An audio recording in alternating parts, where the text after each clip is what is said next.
வணக்கம், நான் ஜேவி லோகேஷ் பேசுகிறேன். இந்த வீடியோவில் நம்ம வந்து Node.jsல எப்படி API உருவாக்குறது அப்படின்றது தெரிஞ்சுக்க போகிறோம். இதுக்குன்னு நம்ம என்ன பண்ண போகிறோம்னா, நம்ம 3 API உருவாக்க போகிறோம். இந்த 3 APIயும் இ-காமர்ஸ்க்கு சம்மந்தப்பட்ட ஒரு APIகள், மினி இ-காமர்ஸ்க்கு சம்மந்தப்பட்ட ஒரு APIகள். ஸோ இதில் வந்து ப்ராடக்ட் லிஸ்ட்டை காமிக்கிறதுக்கான ஒரு API, அப்புறம் ஒரு சிங்கிள் ப்ராடக்டை காமிக்கிறதுக்கான ஒரு API, மூணாவது வந்து ஒரு ஆர்டரை க்ரியேட் பண்ணுறதுக்கான API. மூணுத்தையும் எப்படி நம்ம ஆரம்பத்துலேருந்து உருவாக்குறதுங்கிறத நான் சொல்லிக் கொடுக்க போகிறேன். ஸோ இதில் வந்து பேக்கெண்டில் கோடு எப்படி எழுதணும் Node.jsல அப்படின்றதும், அப்புறம் Express.js எப்படி பயன்படுத்தணும், அப்புறம் டேட்டாவை வந்து நம்ம டேட்டாபேஸ்லேருந்து தான் எடுப்போம், டேட்டாபேஸில் தான் போய் ஸ்டோர் பண்ணணும். ஸோ ஒரு டேட்டாபேஸ் கோடை வந்து எப்படி வந்து மேனேஜ் பண்ணுறது, எப்படி டேட்டாபேஸை கனெக்ட் பண்ணுறது அப்படின்றதெல்லாம் நான் உங்களுக்கு சொல்லிக் கொடுப்பேன். அதோட டேட்டாபேஸ்க்கு என்ன நம்ம பயன்படுத்துகிறோம்னா MongoDB தான் பயன்படுத்துகிறோம். அப்போ MongoDB பயன்படுத்தும் போது இன்னும் எளிமையாக நம்ம வந்து அந்த டேட்டாவை எடுக்கிறது, ஸ்டோர் பண்ணுறதெல்லாம் இருக்கணும். அப்படின்றதால Mongoose அப்படின்ற ஒரு லைப்ரரியும் பயன்படுத்துவோம். அதெல்லாம் என்னன்றதையும் நான் சொல்லிக் கொடுப்பேன். அப்புறம் நீங்கள் ஒவ்வொரு API உருவாக்குறீங்க, அதை எப்படி சோதனை செய்யுது, அதுக்குன்னு ஏதாச்சும் ஒரு கருவி இருக்குதான்னு கேட்டிங்கன்னா அதையும் நான் உங்களுக்கு சொல்லுவேன். எப்படி சோதனை செய்யுதுன்றதை நான் சொல்லுவேன். ஸோ மொத்தத்தில் வந்து இது வந்து ஒரு பிகினருக்கான வீடியோ. நீங்கள் வந்து API வந்து எப்படி உருவாக்குறது, சோதனை செய்யுது, டெஸ்ட் பண்ணுறது, எப்படியெல்லாம் கோடு எழுதுறதுன்றதெல்லாம் உங்களுக்கு சந்தேகமாக இருந்துச்சுன்னா கண்டிப்பாக இந்த வீடியோ உங்களுக்கு ரொம்ப பயனுள்ள ஒரு வீடியோவாக இருக்கும். சரிங்களா? சரி, வாங்க ஆரம்பிக்கலாம்.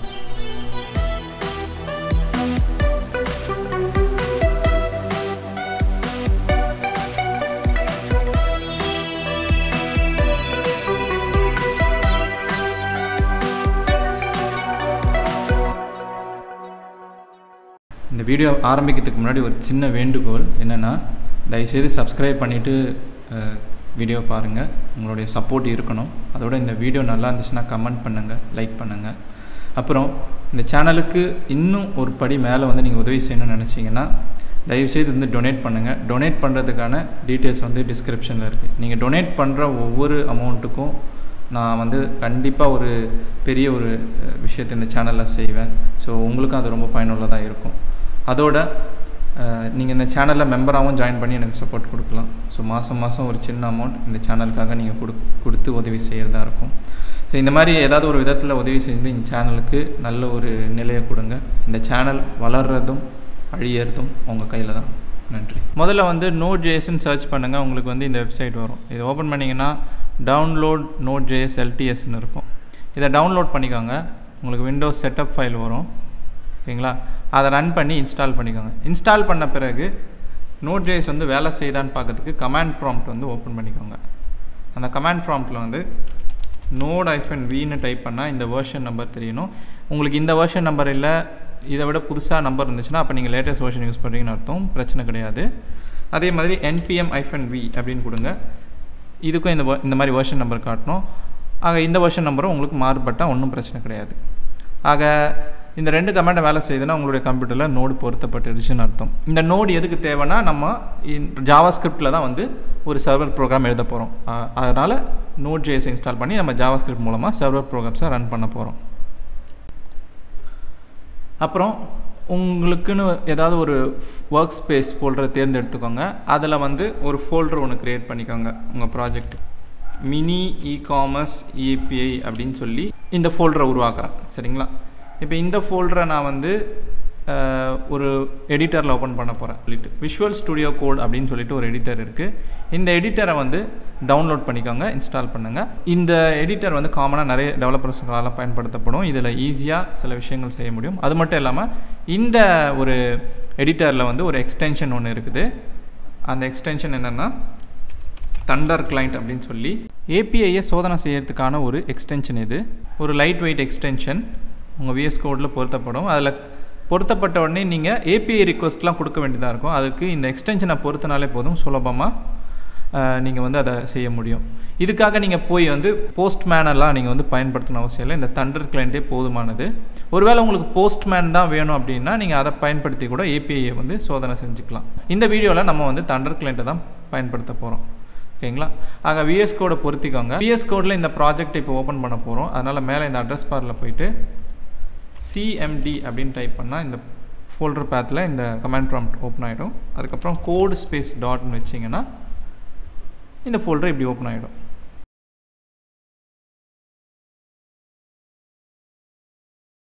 முதல்ல வந்து ஒரு ப்ராஜெக்ட் ஃபோல்டரை தேர்ந்தெடுத்துக்கோங்க.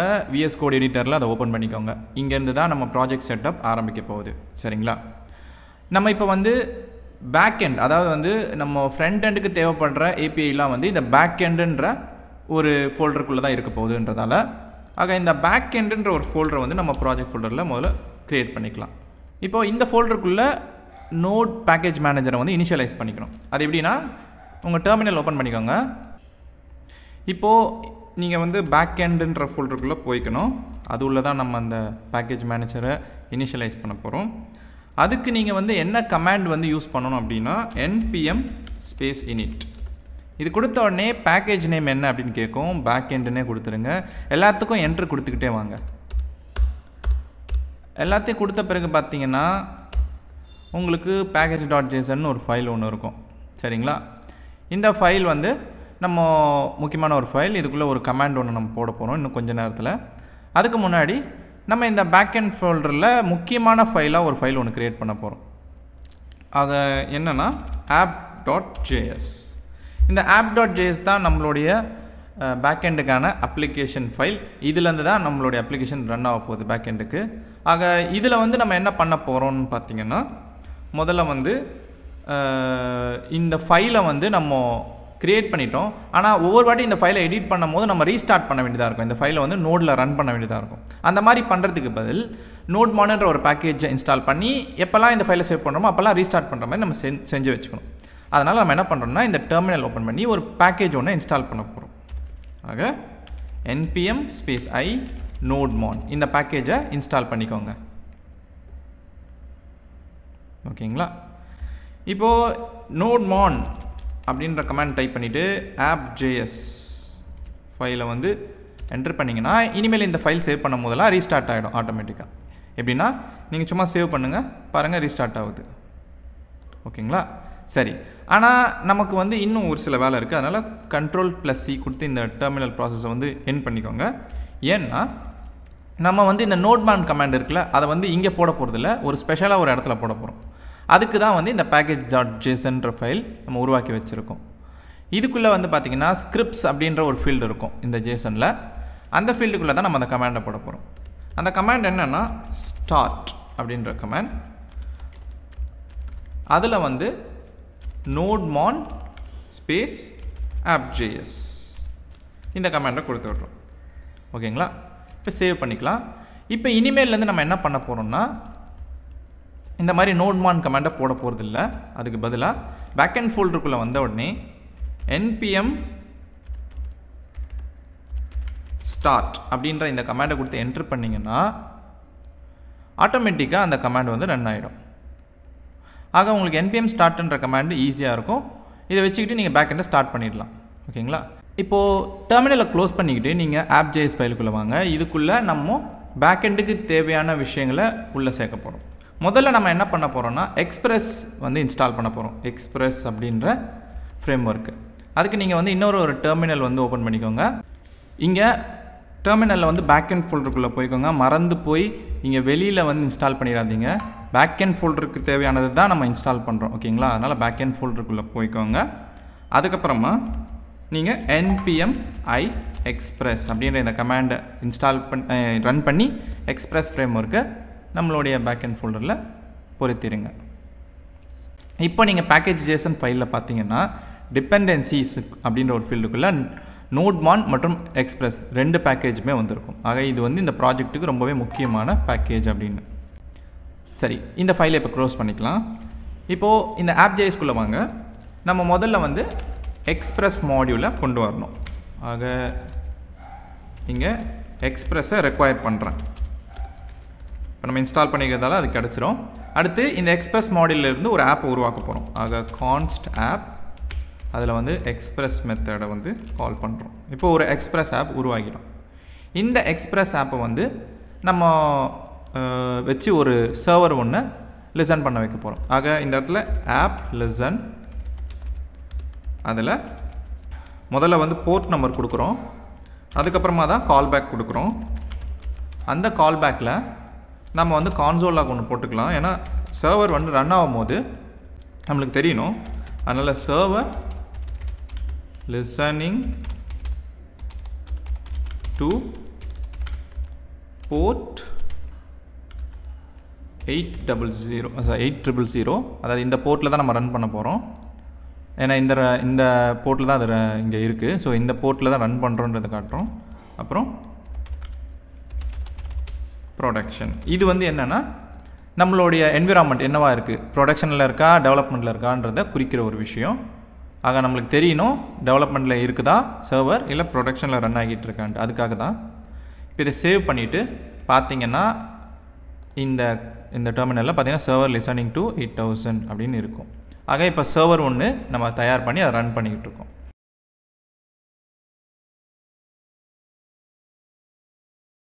இப்போது இந்த இடத்துல பார்த்தீங்கன்னா இந்த 8000ங்கிறது வந்து போர்ட் நம்பர். அந்த போர்ட் நம்பர் நாளைக்கு மாறக்கூடியதாக கூட இருக்கலாம். வேறு ஒரு போர்ட்டில் கூட நம்ம இந்த அப்ளிகேஷனை ரன் பண்ணுவோம், எக்ஸ்பிரஸ் ஆப்பை.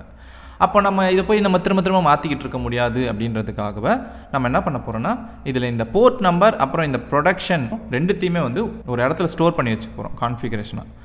அப்போது அதுக்கு நான் என்ன பண்ணுறேன்னா இந்த பேக்கெண்டில் வந்து ஒரு ஃபோல்டர் ஒன்று உருவாக்குறேன், கான்ஃபிக் அப்படின்னு சொல்லி. இந்த ஃபோல்டருக்குள்ளே நான் ஒரு ஃபைல் ஒன்று உருவாக்குறேன், config.env அப்படின்னு சொல்லி. இதுதான் நம்ம அப்ளிகேஷனுக்கு தேவையான எல்லா கான்ஃபிகரேஷன் வேரியபிள்ஸையும் வச்சுருக்க போகுது. இதில் வந்து நான் என்ன முதல்ல கொடுக்க போகிறேன்னா போர்ட், அது வந்து 8000 அப்படின்னு இருக்குது. ஓகேங்களா. அப்புறம் node_env அப்படின்னு ஒரு வேரியபிள், அது வந்து ப்ரொடக்ஷன். ஓகேங்களா. இது ரெண்டுமே வந்து நம்மளுடைய அப்ளிகேஷனுக்கு தேவைப்பட்ட என்விரான்மெண்ட் வேரியபிள்ஸ். ஆக இதை வந்து நம்ம இப்போ இந்த இடத்துல கொண்டு வரணும், இந்த வேல்யூஸை வந்து இங்கே கொண்டு வரணும். அதுக்கு நம்ம என்ன பண்ணணும், இந்த env ஃபைலை ரீட் பண்ணுற மாதிரியான ஒரு பேக்கேஜை இன்ஸ்டால் பண்ணணும். அதுக்கு தான் நம்ம என்ன பண்ண போகிறோம், இப்போ புதுசாக ஒரு டெர்மினல் ஓப்பன் பண்ணிக்கோங்க. அதில் வந்து நான் சொல்கிற பேக்கேஜை வந்து நீங்கள் பொருத்த போகிறீங்க. npm i.env அப்படின்னு சொல்லி இந்த பேக்கேஜை இன்ஸ்டால் பண்ணுறீங்க. இன்ஸ்டால் பண்ண பிறகு இதுவும் உங்கள் பேக்கேஜில் வந்துடும் டிபெண்டன்சிஸாக. இப்போ நீங்கள் பண்ண போகிறது என்னென்னா இந்த இடத்துல மேலே .env பேக்கேஜை கொண்டு வந்துடுங்க. முதல்ல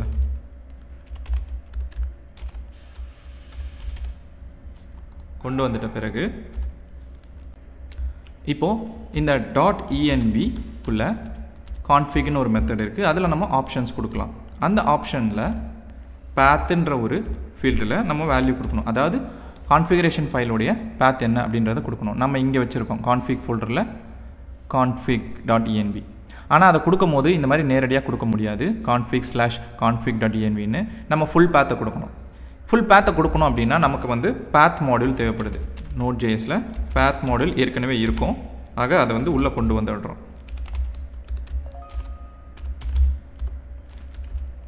இதில் நம்ம வந்து எப்படி கொடுக்கணும் அப்படின்னா இந்த path மாடியூலில் ஜாயின்னு ஒரு மெத்தட் இருக்குது. இந்த ஜாயின் மெத்தடில் நம்ம ஒரு பேத்தும் கொடுக்கலாம். எப்படின்னா முதல்ல வந்து இந்த கரண்ட் டைரக்டரியை வந்து கொண்டு வந்துக்கணும். ஆக பேக்கெண்டுன்றது கரண்ட் டைரக்டரி, சரிங்களா. ஆக அதை எப்படி கொண்டு வரலாம்னா டேர் நேம்ன்ற ஒரு வேரியபிள் மூலமாக கொண்டு வரலாம். அதுக்கப்புறமா இந்த path என்னவோ அதை கொடுக்கணும். ஆக config, அதுக்கப்புறமா config.env இந்த மாதிரி கொடுத்துட்டாலே நம்மளுக்கு பிரச்சனை இருக்காது. ஆக லினக்ஸ்லேயும் சரி விண்டோஸ்லேயும் சரி இந்த மாதிரி ஃபோல்டர் path சரியாக அது ஃபார்ம் பண்ணிக்கும். இப்போது நம்மளுக்கு வந்து இந்த env ஃபைல் வந்து கிடச்சிரும். இப்போது சேவ் பண்ணிக்கோங்க. சேவ் பண்ண பிறகு அடுத்து நம்ம பண்ண வேண்டியது என்னென்னா இந்த இடத்துல வந்து அந்த வேரியபிள் வேல்யூவை கொண்டு வரணும், சரிங்களா. அதை எப்படி கொண்டு வரலாம் அப்படின்னா இப்போது ப்ராசஸ் அப்படின்ற ஒரு வேரியபிள் உங்ககிட்ட இருக்கும் நோடில். அதில் env அப்படின்ற ஒரு ஃபீல்டு இருக்கும். அதில் நீங்கள் வந்து இங்கே என்ன ஸ்டோர் பண்ணி வச்சிங்களோ அந்த வேரியபிளோடைய ஃபீல்டு நேமை பயன்படுத்த முடியும். ஆக இங்கே நான் போர்ட்டுன்னு கால் பண்ணிக்கிறேன். அதே மாதிரி இந்த இடத்துலையும் நம்ம அதை பயன்படுத்திக்கலாம், இந்த ஸ்ட்ரிங் இடத்துலையும். அதுக்கு நம்ம என்ன பண்ணுறோன்னா இந்த ஸ்ட்ரிங்கை வந்து ஒரு டெம்ப்ளேட் ஸ்ட்ரிங்காக மாற்றிக்கலாம். மாற்றிக்கிட்டு அந்த வேல்யூவை இந்த இடத்துல இந்த மாதிரி ஒரு ஃபார்மேட்டில் காட்டலாம். இது மட்டும் இல்லை, இந்த node.env அப்படின்ற வேரியபிளையும் நம்ம இந்த இடத்துல பயன்படுத்த முடியும். ஆக இங்கே ப்ரொடக்ஷனுக்கு பதில் அந்த என்விரான்மெண்ட் வேரியபிளை கொண்டு வர போகிறோம். ஆக இங்கே என்ன கொடுத்தோம், node.env, அதை வந்து இங்கே நான் கொடுத்துட்றேன். கொடுத்துட்டு சேவ் பண்ணிவிட்டு போய் பார்த்தோம்னா இங்கே பாருங்கள் 8000 ப்ரொடக்ஷன் இருக்குது. நம்ம என்ன பண்ணலாம், இதை மாற்றி பார்க்கலாம், அப்போ தான் உங்களுக்கு வித்தியாசம் தெரியும். நான் இந்த இடத்துல 8000 பதில் 3000 கொடுக்குறேன், ப்ரொடக்ஷனுக்கு பதில் டெவலப்மெண்ட்டுன்னு கொடுக்குறேன். சேவ் பண்ணிவிட்டு இப்போ போய் பார்த்தா, சேவ் பண்ணிவிட்டு இந்த AppJS ஃபைலை சேவ் பண்ணுங்கள். பாருங்கள், இப்போ 3000 இருக்குது, டெவலப்மெண்ட்டுன்னு இருக்குது, மாறி இருக்கிறத உங்களால் பார்க்க முடியும். ஆக நம்ம என்விரான்மெண்ட் வேரியபிள்ஸை ரீட் பண்ணுறதுக்கான ஒரு பேக்கேஜ் இது. அதையும் சரியாக கான்ஃபிகர் பண்ணிட்டோம்.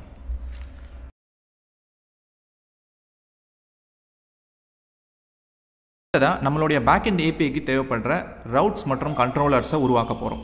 அதனால் நம்ம இந்த பேக்எண்ட் ஃபோல்டரில் புதுசாக ஒரு ஃபோல்டர் உருவாக்குறோம், ரவுட்ஸ் அப்படின்னு சொல்லி. இந்த ரவுட்ஸில் நான் ஒரு புது ஃபைல் ஒன்று உருவாக்குறேன். அந்த ஃபைல் பேர் வந்து ப்ராடக்ட். ஆக ப்ராடக்ட் சம்மந்தப்பட்ட ரவுட்ஸ் எல்லாம் இதுக்குள்ளே தான் இருக்கும். அதுக்கு தான் இது. அப்புறம் இதில் வந்து நம்ம ரவுட்ஸை உருவாக்குறதுக்கு முதல்ல வந்து எக்ஸ்பிரஸ் மாடியூல் வந்து நம்மளுக்கு தேவைப்படுது. அதனால் ரெக்வயர் எக்ஸ்பிரஸ். இதுக்கடுத்து நம்ம பண்ண போகிறது என்னென்னா, இந்த எக்ஸ்பிரஸ்க்குள்ளே நமக்கு ரவுட்டர்ன்ற ஒரு மாடியூல் இருக்குது. அதை நம்ம கால் பண்ணிக்கிறோம். அதை கால் பண்ண உடனே ஒரு ஆப்ஜெக்ட் ஒன்று கிடைக்கும். அதை வந்து ரவுட்டர் அப்படின்ற ஒரு கான்ஸ்டன்ட்குள்ளே வச்சிடலாம். இப்போ எதுக்கு வந்து இந்த ரவுட்டர்ன்ற மாடியூலை கொண்டு வந்தோம்னா, இதுக்குள்ளே நம்ம இந்த மாடியூலை வச்சுக்கிட்டு நம்மளால் ரவுட்ஸை மட்டும் தனியாக உருவாக்கி இந்த ஃபைல்லேருந்து எக்ஸ்போர்ட் பண்ணிக்கலாம். அப்புறம் வேறு ஒரு ஃபைலில் ஆர்டர்ஸ்க்கு சம்மந்தப்பட்ட ரவுட்ஸ் எல்லாம் உருவாக்கிக்கலாம். இந்த மாதிரி தனித்தனி ரவுட்ஸை உருவாக்கணும்னா இந்த ரவுட்டர் மாடியூல் தேவைப்படுது. அதுக்கு தான். ஆக இப்போ இந்த ரவுட்டரில் வந்து ஒரு ரவுட் எப்படி உருவாக்கலாம்னா, இந்த ரவுட்டரில் ரவுட்டுன்ற ஒரு மெத்தட் இருக்குது. அதில் நீங்கள் ஏதாவது ஒரு பேத்தை கொடுக்கலாம். நான் வந்து /products அப்படின்னு கொடுக்குறேன். இப்போ இதில் இதுக்கு அடுத்து கெட்டுன்ற ஒரு மெத்தடை நம்ம கால் பண்ணிக்கலாம். இது எதுக்குன்னா, இந்த ரவுட் வந்து கெட் ரிக்வஸ்ட்டை தான், கெட் மெத்தடில் வர ரிக்வஸ்ட்டை தான் அக்செப்ட் பண்ணணும். அதுக்கு தான் இது. இதே போஸ்ட்டாக இருந்துச்சுன்னா இந்த இடத்துல போஸ்ட்டுன்ற மெத்தடை நீங்கள் பயன்படுத்திக்கலாம். ஆனால் இப்போது நம்ம இந்த ரவுட் எதுக்கு உருவாக்குறோன்னா, ப்ராடக்ட் சம்மந்தப்பட்ட டேட்டாவை வாங்க போகிறோம். அதனால் கெட் ரவுட் தான் வச்சுக்கணும். இப்போது இதுக்குள்ளே வந்து நம்ம வந்து இந்த ரவுட்டுக்கு தேவைப்படுற லாஜிக் எல்லாத்தையும் ஒரு கால்பேக் ஃபங்க்ஷனாக உள்ளே வச்சுக்கலாம். ஆனால் அந்த லாஜிக் எல்லாத்தையும் நம்ம இந்த இடத்துல நேரடியாக இந்த மாதிரி எழுத போகிறது இல்லை. அதுக்கு பதிலாக நம்ம வந்து அந்த லாஜிக்கை வேறு ஒரு இடத்துல வச்சுருக்க போகிறோம். என்னென்னா, இந்த பேக்கெண்டுக்குள்ளேயே கண்ட்ரோலர்ஸ் அப்படின்ற ஒரு ஃபோல்டர் உருவாக்குறோம். இந்த கண்ட்ரோலர்ஸ் ஃபோல்டருக்குள்ளே நம்ம வந்து ஒரு புது ஃபைல் உருவாக்கிக்கலாம், ப்ராடக்ட் கண்ட்ரோலர் அப்படின்னு சொல்லி. இப்போ இந்த ஒரு ஃபைலில் நீங்கள் ஒரு ஃபங்க்ஷன் உருவாக்கலாம். அந்த ஃபங்க்ஷனை வெளியே எந்த இடத்துல வேணாலும் பயன்படுத்திக்கலாம். அதை எப்படி பண்ணலாம் அப்படின்னா, எக்ஸ்போர்ட்ஸ் அப்படின்ற இந்த ஒரு ஸ்டேட்மெண்ட் இருக்கணும். இதுக்கு அடுத்து உங்களுடைய ஃபங்க்ஷன் பேர் நீங்கள் வச்சுக்கலாம். நான் வந்து கெட் ப்ராடக்ட்ஸ் அப்படின்னு வச்சுக்கிறேன். இப்போ இதில் வந்து நான் அசைன் பண்ணுறது என்னென்னா, ஒரு ஆரோ ஃபங்க்ஷன். இந்த ஆரோ ஃபங்க்ஷன் வந்து இந்த இடத்துல நம்ம வந்து ஒரு ரெக்வஸ்ட் ஹேண்ட்லராக வச்சுருக்கிறோம் அப்படின்றதால நம்மளுக்கு வந்து இந்த இடத்துல 3 பேராமீட்டர்ஸ் கிடைக்கும். ரெக்வஸ்ட்டு, ரெஸ்பான்ஸு மற்றும் நெக்ஸ்ட்டு. இதில் வந்து நம்ம வந்து ரெஸ்பான்ஸுன்ற வேரியபிள் மட்டும்தான் பயன்படுத்த போகிறோம். ஏன்னா அதில் வந்து நீங்கள் ஜேசன் மெத்தடை பயன்படுத்தி ஜேசன் டேட்டாவை அனுப்ப முடியும். ஆக இதில் வந்து நான் என்ன அனுப்ப போகிறேன்னா, சக்ஸஸ் ட்ரூ அப்புறம் மெசேஜ். இதில் வந்து கெட் ப்ராடக்ட்ஸ் ஒர்க்கிங் அப்படின்ற இந்த ஒரு மெசேஜ் இருக்கும். இது சும்மா சோதனைக்காக தான் வச்சுருக்கேன். அப்புறம் நம்ம இதை மாற்றிடலாம். சரிங்களா? இப்போ இந்த ஃபைல்லேருந்து இந்த ஃபங்க்ஷன் ஆனது எக்ஸ்போர்ட் செய்யப்பட்டிருக்கு. நம்ம வந்து இந்த இடத்துல அதை வந்து கொண்டு வந்து போட்டுடலாம். எப்படின்னா, சும்மா கெட் ப்ராடக்ட்ஸ்னு டைப் பண்ணுங்கள். இங்கே பாருங்கள், ஆட்டோ கம்ப்ளீட்டில் அதுவே வந்துடுச்சு. VS கோடில் சஜஷன்ஸில் நீங்கள் இதை வந்து செலக்ட் பண்ணிங்கன்னா இங்கே அதுவே வந்து இந்த ஒரு ஃபைல்லேருந்து அதை இம்போர்ட் பண்ணி இங்கே வந்து கொண்டு வந்துடும். சரிங்களா? இப்போது இதே மாதிரி இன்னொரு ஒரு API ரவுட்டை உருவாக்க போகிறோம். அதனால் இந்த லைன் அப்படியே காப்பி பண்ணி கீழே போட்டுக்கிறேன். இந்த ரவுட்டில் பாத் என்னவாக இருக்க போகுதுன்னா, ப்ராடக்ட் ஸ்லாஷ் அதுக்கப்புறம் ஒரு ஐடின்ற ஒரு பேராமீட்டர் வரப்போகுது. ஆக ஒரு குறிப்பிட்ட ப்ராடக்ட்டுக்கான தகவலை இது எடுக்கும் இந்த ரவுட்டு. ஆக அதுக்கு தான் இந்த API உருவாக்குறோம். இதில் வந்து நம்ம கெட் ரவுட் தான் பயன்படுத்துகிறோம். ஆனால் மெத்தட் வந்து வேறு ஒரு மெத்தட். என்ன மெத்தட்னா, நம்ம இந்த இடத்துல இதே மாதிரி இன்னொரு ஒரு மெத்தட் உருவாக்க போகிறோம். Get single product. சரிங்களா? இப்போது இதில் வந்து மெசேஜ் என்னென்னா, கெட் சிங்கிள் ப்ராடக்ட் ஒர்க்கிங். இப்போ இந்த மெத்தடை வந்து நம்ம இதே மாதிரி இம்போர்ட் பண்ணிக்கலாம். எப்படின்னா, கெட் சிங்கிள் ப்ராடக்ட். இதுவும் இம்போர்ட் ஆயிடுச்சு. இப்போ இந்த 2 ரவுட்டையும் நம்ம உருவாக்கிட்டோம். இந்த ஒரு ரவுட்டரை வந்து இந்த ஃபைல்லேருந்து நம்ம எக்ஸ்போர்ட் பண்ணணும். ஆக எக்ஸ்போர்ட் டிஃபால்ட் ரவுட்டர் இந்த மாதிரி எக்ஸ்போர்ட் பண்ணிக்கலாம்.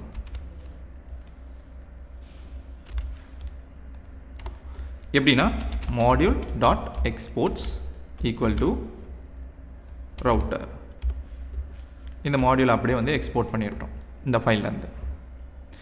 இப்போது இதே மாதிரி நம்ம வந்து ஆர்டருக்கான ரவுட்ஸையும் உருவாக்க போகிறோம். அதனால் இந்த ரவுட்ஸ் ஃபோல்டரில் புதுசாக ஒரு ஃபைல் order.js, அதுக்குள்ளேயும் நம்ம இங்கே என்ன பண்ணமோ அதே மாதிரி எக்ஸ்பிரஸ் ஆப்பை கொண்டு வந்துடணும். அப்புறம் இந்த ரவுட்டர் மாடியூலை கொண்டு வந்துடணும். அதுக்கப்புறமா இந்த ரவுட்டரில் ஒரு ரவுட்டை ஒன்று முடிவு பண்ண போகிறோம். ஆக இந்த லைனையும் காப்பி பண்ணி போட்டுக்கிறேன். இதில் வந்து ரவுட் பாத் என்னவா இருக்கும்னா ஆர்டர். அதில் வந்து நம்ம வந்து கெட் ரிக்வெஸ்ட் எதிர்பார்க்க போகிறதில்ல, போஸ்ட் ரிக்வெஸ்ட் தான் எதிர்பார்க்க போகிறோம். அதோட இதுக்கான ஹேண்ட்லர் மெத்தட் வந்து தனியாக ஒரு இடத்துல இருக்க போகுது. அதனால் கண்ட்ரோலர்ஸ் ஃபோல்டரில் ஆர்டர் கண்ட்ரோலர், இதில் வந்து எக்ஸ்போர்ட்ஸ் டாட் நம்ம என்ன மெத்தட் பேர் வச்சுக்க போகிறோம்னா கிரியேட் ஆர்டர். ஏன்னா இது வந்து ஆர்டரை உருவாக்குறதுக்கான ஒரு கண்ட்ரோலர் மெத்தட். இதில் வந்து ஒரு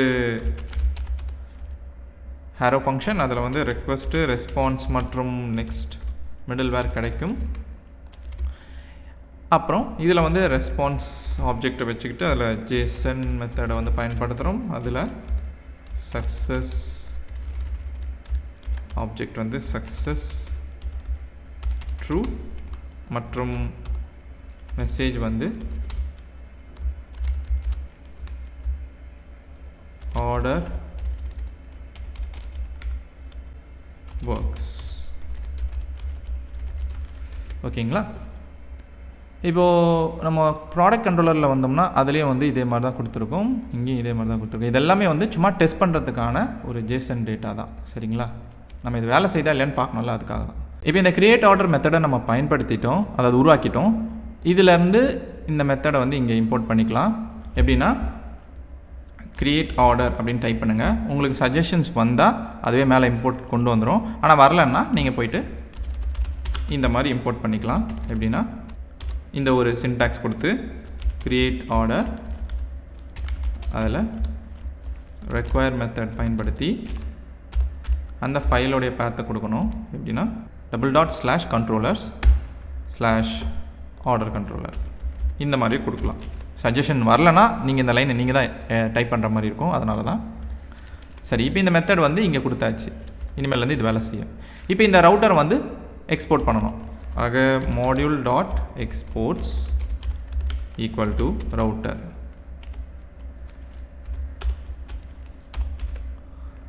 இப்போது நம்ம 2 ரவுட் ஃபைலை உருவாக்கிறோம். ரெண்டுத்துலேயும் ரவுட்டரை வந்து எக்ஸ்போர்ட் பண்ணிட்டோம். அதை வந்து வேறு ஒரு இடத்துல கொண்டு வர போகிறோம். எங்கன்னா இந்த app.js ஃபைலுக்குள்ளே கொண்டு வர போகிறோம்.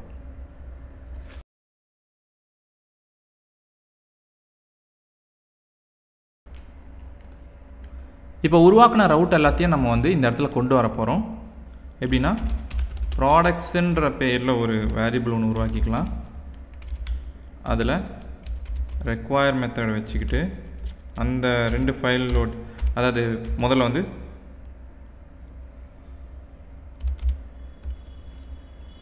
ரவுட்ஸ் ஃபோல்டர் /ப்ராடக்ட். ஸோ ப்ராடக்ட் சம்மந்தப்பட்ட ரவுட்ஸ் எல்லாம் இந்த ஒரு ஃபைலில் கிடச்சிரும். இதே மாதிரி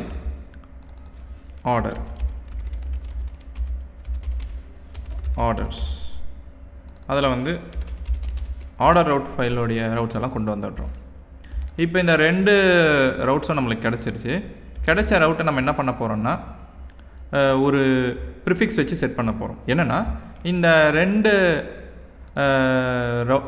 ரவுட்லேயும் ஃபைல்லையும் பார்த்தீங்கன்னா ரவுட்டோடைய பேத்தெல்லாம் இப்படி தான் இருக்குது. ஆனால் இந்த பேத்துக்கெலாம் முன்னாடி ஒரு யூஆர்எல் பகுதி வரப்போகுது. அதை எப்படி பண்ணலாம் அப்படின்னா ஆப்பில் யூஸ்ன்னு ஒரு மெத்தட் இருக்குது. அதில் முதல்ல வந்து நீங்கள் வந்து செட் பண்ண போகிறது வந்து ஒரு ப்ரிஃபிக்ஸ் யூஆர்எல் என்னென்னா API/v1/.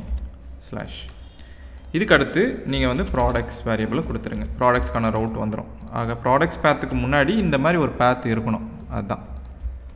அதே மாதிரி தான் ஆர்டர்ஸ்க்கும். ஆர்டர்ஸ் பேத்துக்கு முன்னாடி இந்த மாதிரி வந்து ஒரு பேத் இருக்கும். சரிங்களா? இப்போ இந்த மாதிரி நம்ம வந்து செட் பண்ணியாச்சு. இந்த ரவுட்ஸ் எல்லாம் வேலை செய்தா இல்லையான்றதை நம்ம முதல்ல சோதிக்கணும். அதுக்கு நம்ம என்ன பண்ணலான்னா தண்டர் கிளைண்ட் அப்படின்ற ஒரு எக்ஸ்டென்ஷனை பயன்படுத்த போகிறோம். இந்த தண்டர் கிளைண்ட் எக்ஸ்டென்ஷனை நீங்கள் பொருத்திக்கலாம். எப்படின்னா உங்களுக்கு எக்ஸ்டென்ஷன்ஸ் மெனு செட்டிங்ஸில் இருக்கும். இந்த மாதிரி இந்த எக்ஸ்டென்ஷனில் தண்டர் கிளைண்ட் அப்படின்னு சர்ச் பண்ணுங்கள். சர்ச் பண்ணிங்கன்னா இந்த மாதிரி ஒரு எக்ஸ்டென்ஷன் உங்களுக்கு கிடைக்கும். இதுதான் அதுக்கான ஐக்கன், பார்த்துக்கோங்க. இது இந்த மாதிரி ஒரு கம்பெனிலேருந்து உங்களுக்கு கொடுக்கக்கூடிய எக்ஸ்டென்ஷன். இது வந்து ஒரு ஏபிஐ டெஸ்ட் பண்ணக்கூடிய ஒரு டூல், கிட்டத்தட்ட போஸ்ட்மேன் மாதிரி. இதை நீங்கள் உங்களுடைய VS கோட்லேயே பொறுத்திக்கிட்டு நீங்கள் இதுக்குள்ளேருந்தே டெஸ்ட் பண்ணிக்கலாம். சரிங்களா? அதுக்கு தான் இதை இன்ஸ்டால் பண்ணிக்கோங்க. நான் ஏற்கனவே இன்ஸ்டால் பண்ணிட்டேன். இன்ஸ்டால் பண்ண பிறகு நீங்கள் வந்து அதை வந்து எப்படி இங்கே வந்து அதுக்கான ஐக்கன் வந்துடும். நீங்கள் அதை கிளிக் பண்ணிங்கன்னா இந்த மாதிரி ஓப்பன் ஆகும். நியூ ரிக்வஸ்ட்னு ஒன்று இருக்குது பாருங்கள். இதுதான் அதுக்கான ஆப்ஷன். நியூ ரிக்வஸ்ட் கொடுங்க. இந்த மாதிரி பார்த்தீங்கன்னா உங்களுக்கு அதுக்கான இன்டர்ஃபேஸ் வந்துடும். இதில் வந்து URL கொடுத்துக்கலாம். ரெக்வஸ்ட்டோடைய மெத்தட் நேம் என்னன்றது இங்கே கொடுத்துக்கலாம். இந்த மாதிரி வந்து நீங்கள் டெஸ்ட் பண்ணுறதுக்கான ஒரு இன்டர்ஃபேஸ் இது. இப்போ நம்ம என்ன பண்ண போகிறோம், நம்மளுடைய URL என்னென்னா நம்மளுடைய URL வந்து லோக்கல் ஹோஸ்ட்டு 3000. சரிங்களா? ஆக லோக்கல் டெவலப்மெண்ட் சர்வர், அதனால் லோக்கல் ஹோஸ்ட்டு தான் இருக்க போகுது IP. அதுக்கப்புறம் 3000 போர்ட். அதுக்கப்புறமா அந்த URL பகுதி இந்த API/v1, அப்புறம் எந்த ரவுட்டை டெஸ்ட் பண்ண போகிறோமோ அந்த URL பகுதி. இப்படி தான் URL இருக்க போகுது. முதல்ல வந்து இந்த ப்ராடக்ட்ஸ்க்கான API சோதிக்க போகிறோம். ஆக அது வந்து கெட் ரவுட் தான். ஏன்னா கெட் ரவுட்டாக தான் இங்கே வச்சுருக்கிறோம். ஆக கெட் ரவுட், அப்புறம் வந்து http/localhost, அப்புறம்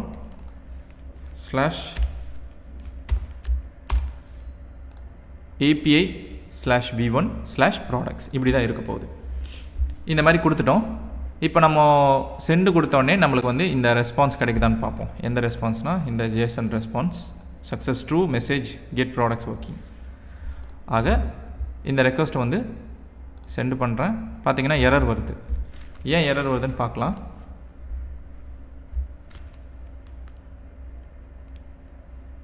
ஏன்னா வந்து நம்ம போர்ட் வந்து 3000 ரன் பண்ணுறோம், 8000 கிடையாது. ஆக நம்ம ENV ஃபைலில் போய் இந்த போர்ட்டை மாற்றிடலாம். இப்போ போர்ட்டை மாற்றிட்டு AppJS ஃபைலை வந்து சேவ் பண்ணுங்கள். இப்போ போர்ட் மாறிடும். சரிங்களா? இப்போ திரும்பவும் போய் நம்ம டெஸ்ட் பண்ணி பார்க்கலாம். சென்டு கொடுக்குறேன். சென்டு கொடுத்தனே பாருங்கள், இங்கே 200 ஓகேன்னு வந்துருச்சு வெற்றிகரமாக. அப்புறம் நம்மளுக்கு JSON response success true message வந்து கெட் ப்ராடக்ட்ஸ் ஒர்க்கிங். ஓகேங்களா? இப்போ இதே மாதிரி வந்து இந்த ஒரு ரவுட்டையும் நம்ம சோதிக்க போகிறோம். product/id அப்படின்ற இந்த ஒரு ரவுட் இருக்குல்ல, அதையும். அதனால் நம்ம புது ஒரு ரெக்வஸ்ட் தான் வச்சுக்க போகிறோம். இந்த ரெக்வஸ்ட்டை சேவ் பண்ணிக்கலாம். ஏன்னா நம்மளுக்கு திரும்ப தேவைப்படும். அதனால் இங்கே இந்த ரெக்வஸ்ட்டை சேவ் பண்ணுறதுக்கு தண்டர் கிளைண்ட்டில் நீங்கள் இந்த ரெக்வஸ்ட்டுக்கு வந்து ஒரு பேர் வைக்கலாம். என்ன பேர்னா கெட் ப்ராடக்ட்ஸ் அப்படின்னு சேவ் பண்ணிக்கோங்க. இனிமேலேருந்து இந்த ரெக்வஸ்ட் உங்களுக்கு இந்த ஒரு URL இருக்கும். இதை நீங்கள் செலக்ட் பண்ணி இதில் வந்து டெஸ்ட் பண்ணிக்கலாம். சரிங்களா? ஓகே. இப்போ இதே மாதிரி புது ரிக்வஸ்ட் உருவாக்கும். நியூ ரிக்வஸ்ட் கொடுக்குறேன். அதில் வந்து URL வந்து கிட்டத்தட்ட இதே மாதிரி தான் இருக்க போகுது. ஆனால் கடைசியில் பாத் வந்து எப்படி இருக்கும்னா ப்ராடக்ட்ஸ்/ அதுக்கான ஐடி. இப்போ இந்த இடத்துல வந்து ஒரு சாம்பிள் ஐடி ஒன்று இருக்குது. இந்த ஐடியை இது வந்து என்ன வேணாலும் இருக்கலாம். ஆனால் சும்மா இந்த இடத்துல கொடுக்குறோம். இப்போ இந்த ரவுட் வந்து வேலை செய்தா இல்லைன்னு பார்க்கலாம். ஓகேங்களா? இந்த ரவுட்டுக்கு வந்து பெயர் என்ன வைக்க போகிறோம்னா நம்ம வந்து ரீநேம் பண்ணிப்போம். இந்த இடத்துல get product get single product அப்படின்னு வச்சுக்கலாம். இப்போது நம்ம ரெக்வஸ்ட்டை சென்ட் பண்ண போகிறோம். சென்ட் பண்ணோன்னே என்ன நடக்குதுன்னு பார்ப்போம்.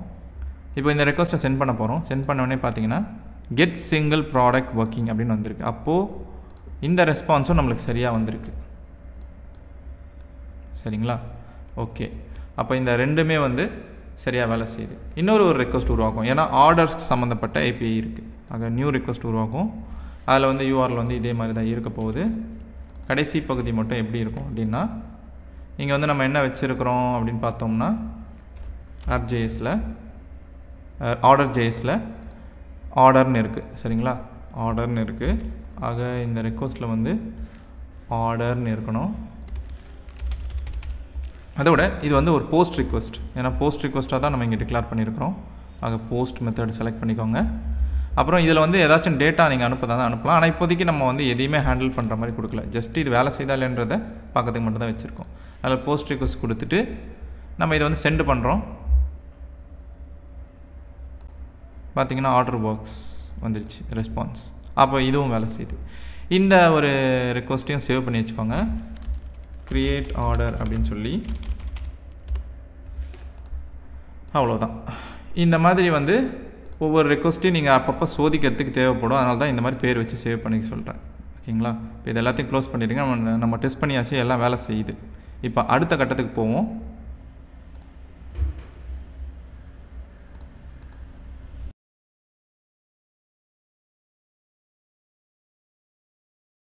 இப்போ அடுத்தது நம்மளுக்கு வந்து ஒரு டேட்டாபேஸ் வந்து தேவைப்படுது. ஏன்னா டேட்டாபேஸ் இருந்தால் தான் நம்மளுக்கு ப்ராடக்ட் சம்மந்தப்பட்ட ஏபிஐலாம் டெவலப் பண்ணும்போது அந்த டேட்டாவை எடுக்கிற மாதிரி நம்ம செய்ய முடியும் இந்த இடத்துல. சரிங்களா? அதுக்காக நம்ம என்ன பண்ண போகிறோம்னா ஒரு டேட்டாபேஸை பயன்படுத்த போகிறோம். நம்ம என்ன டேட்டாபேஸ் வந்து இந்த ப்ராஜெக்டில் பயன்படுத்த போகிறோம்னா MongoDB தான். ஆக அதுக்கு நீங்கள் என்ன பண்ணணும்னா MongoDB அப்படின்னு சொல்லிட்டு கூகுளில் சர்ச் பண்ணுங்கள். உங்களுக்கு MongoDBயோட வெப்சைட் வரும்.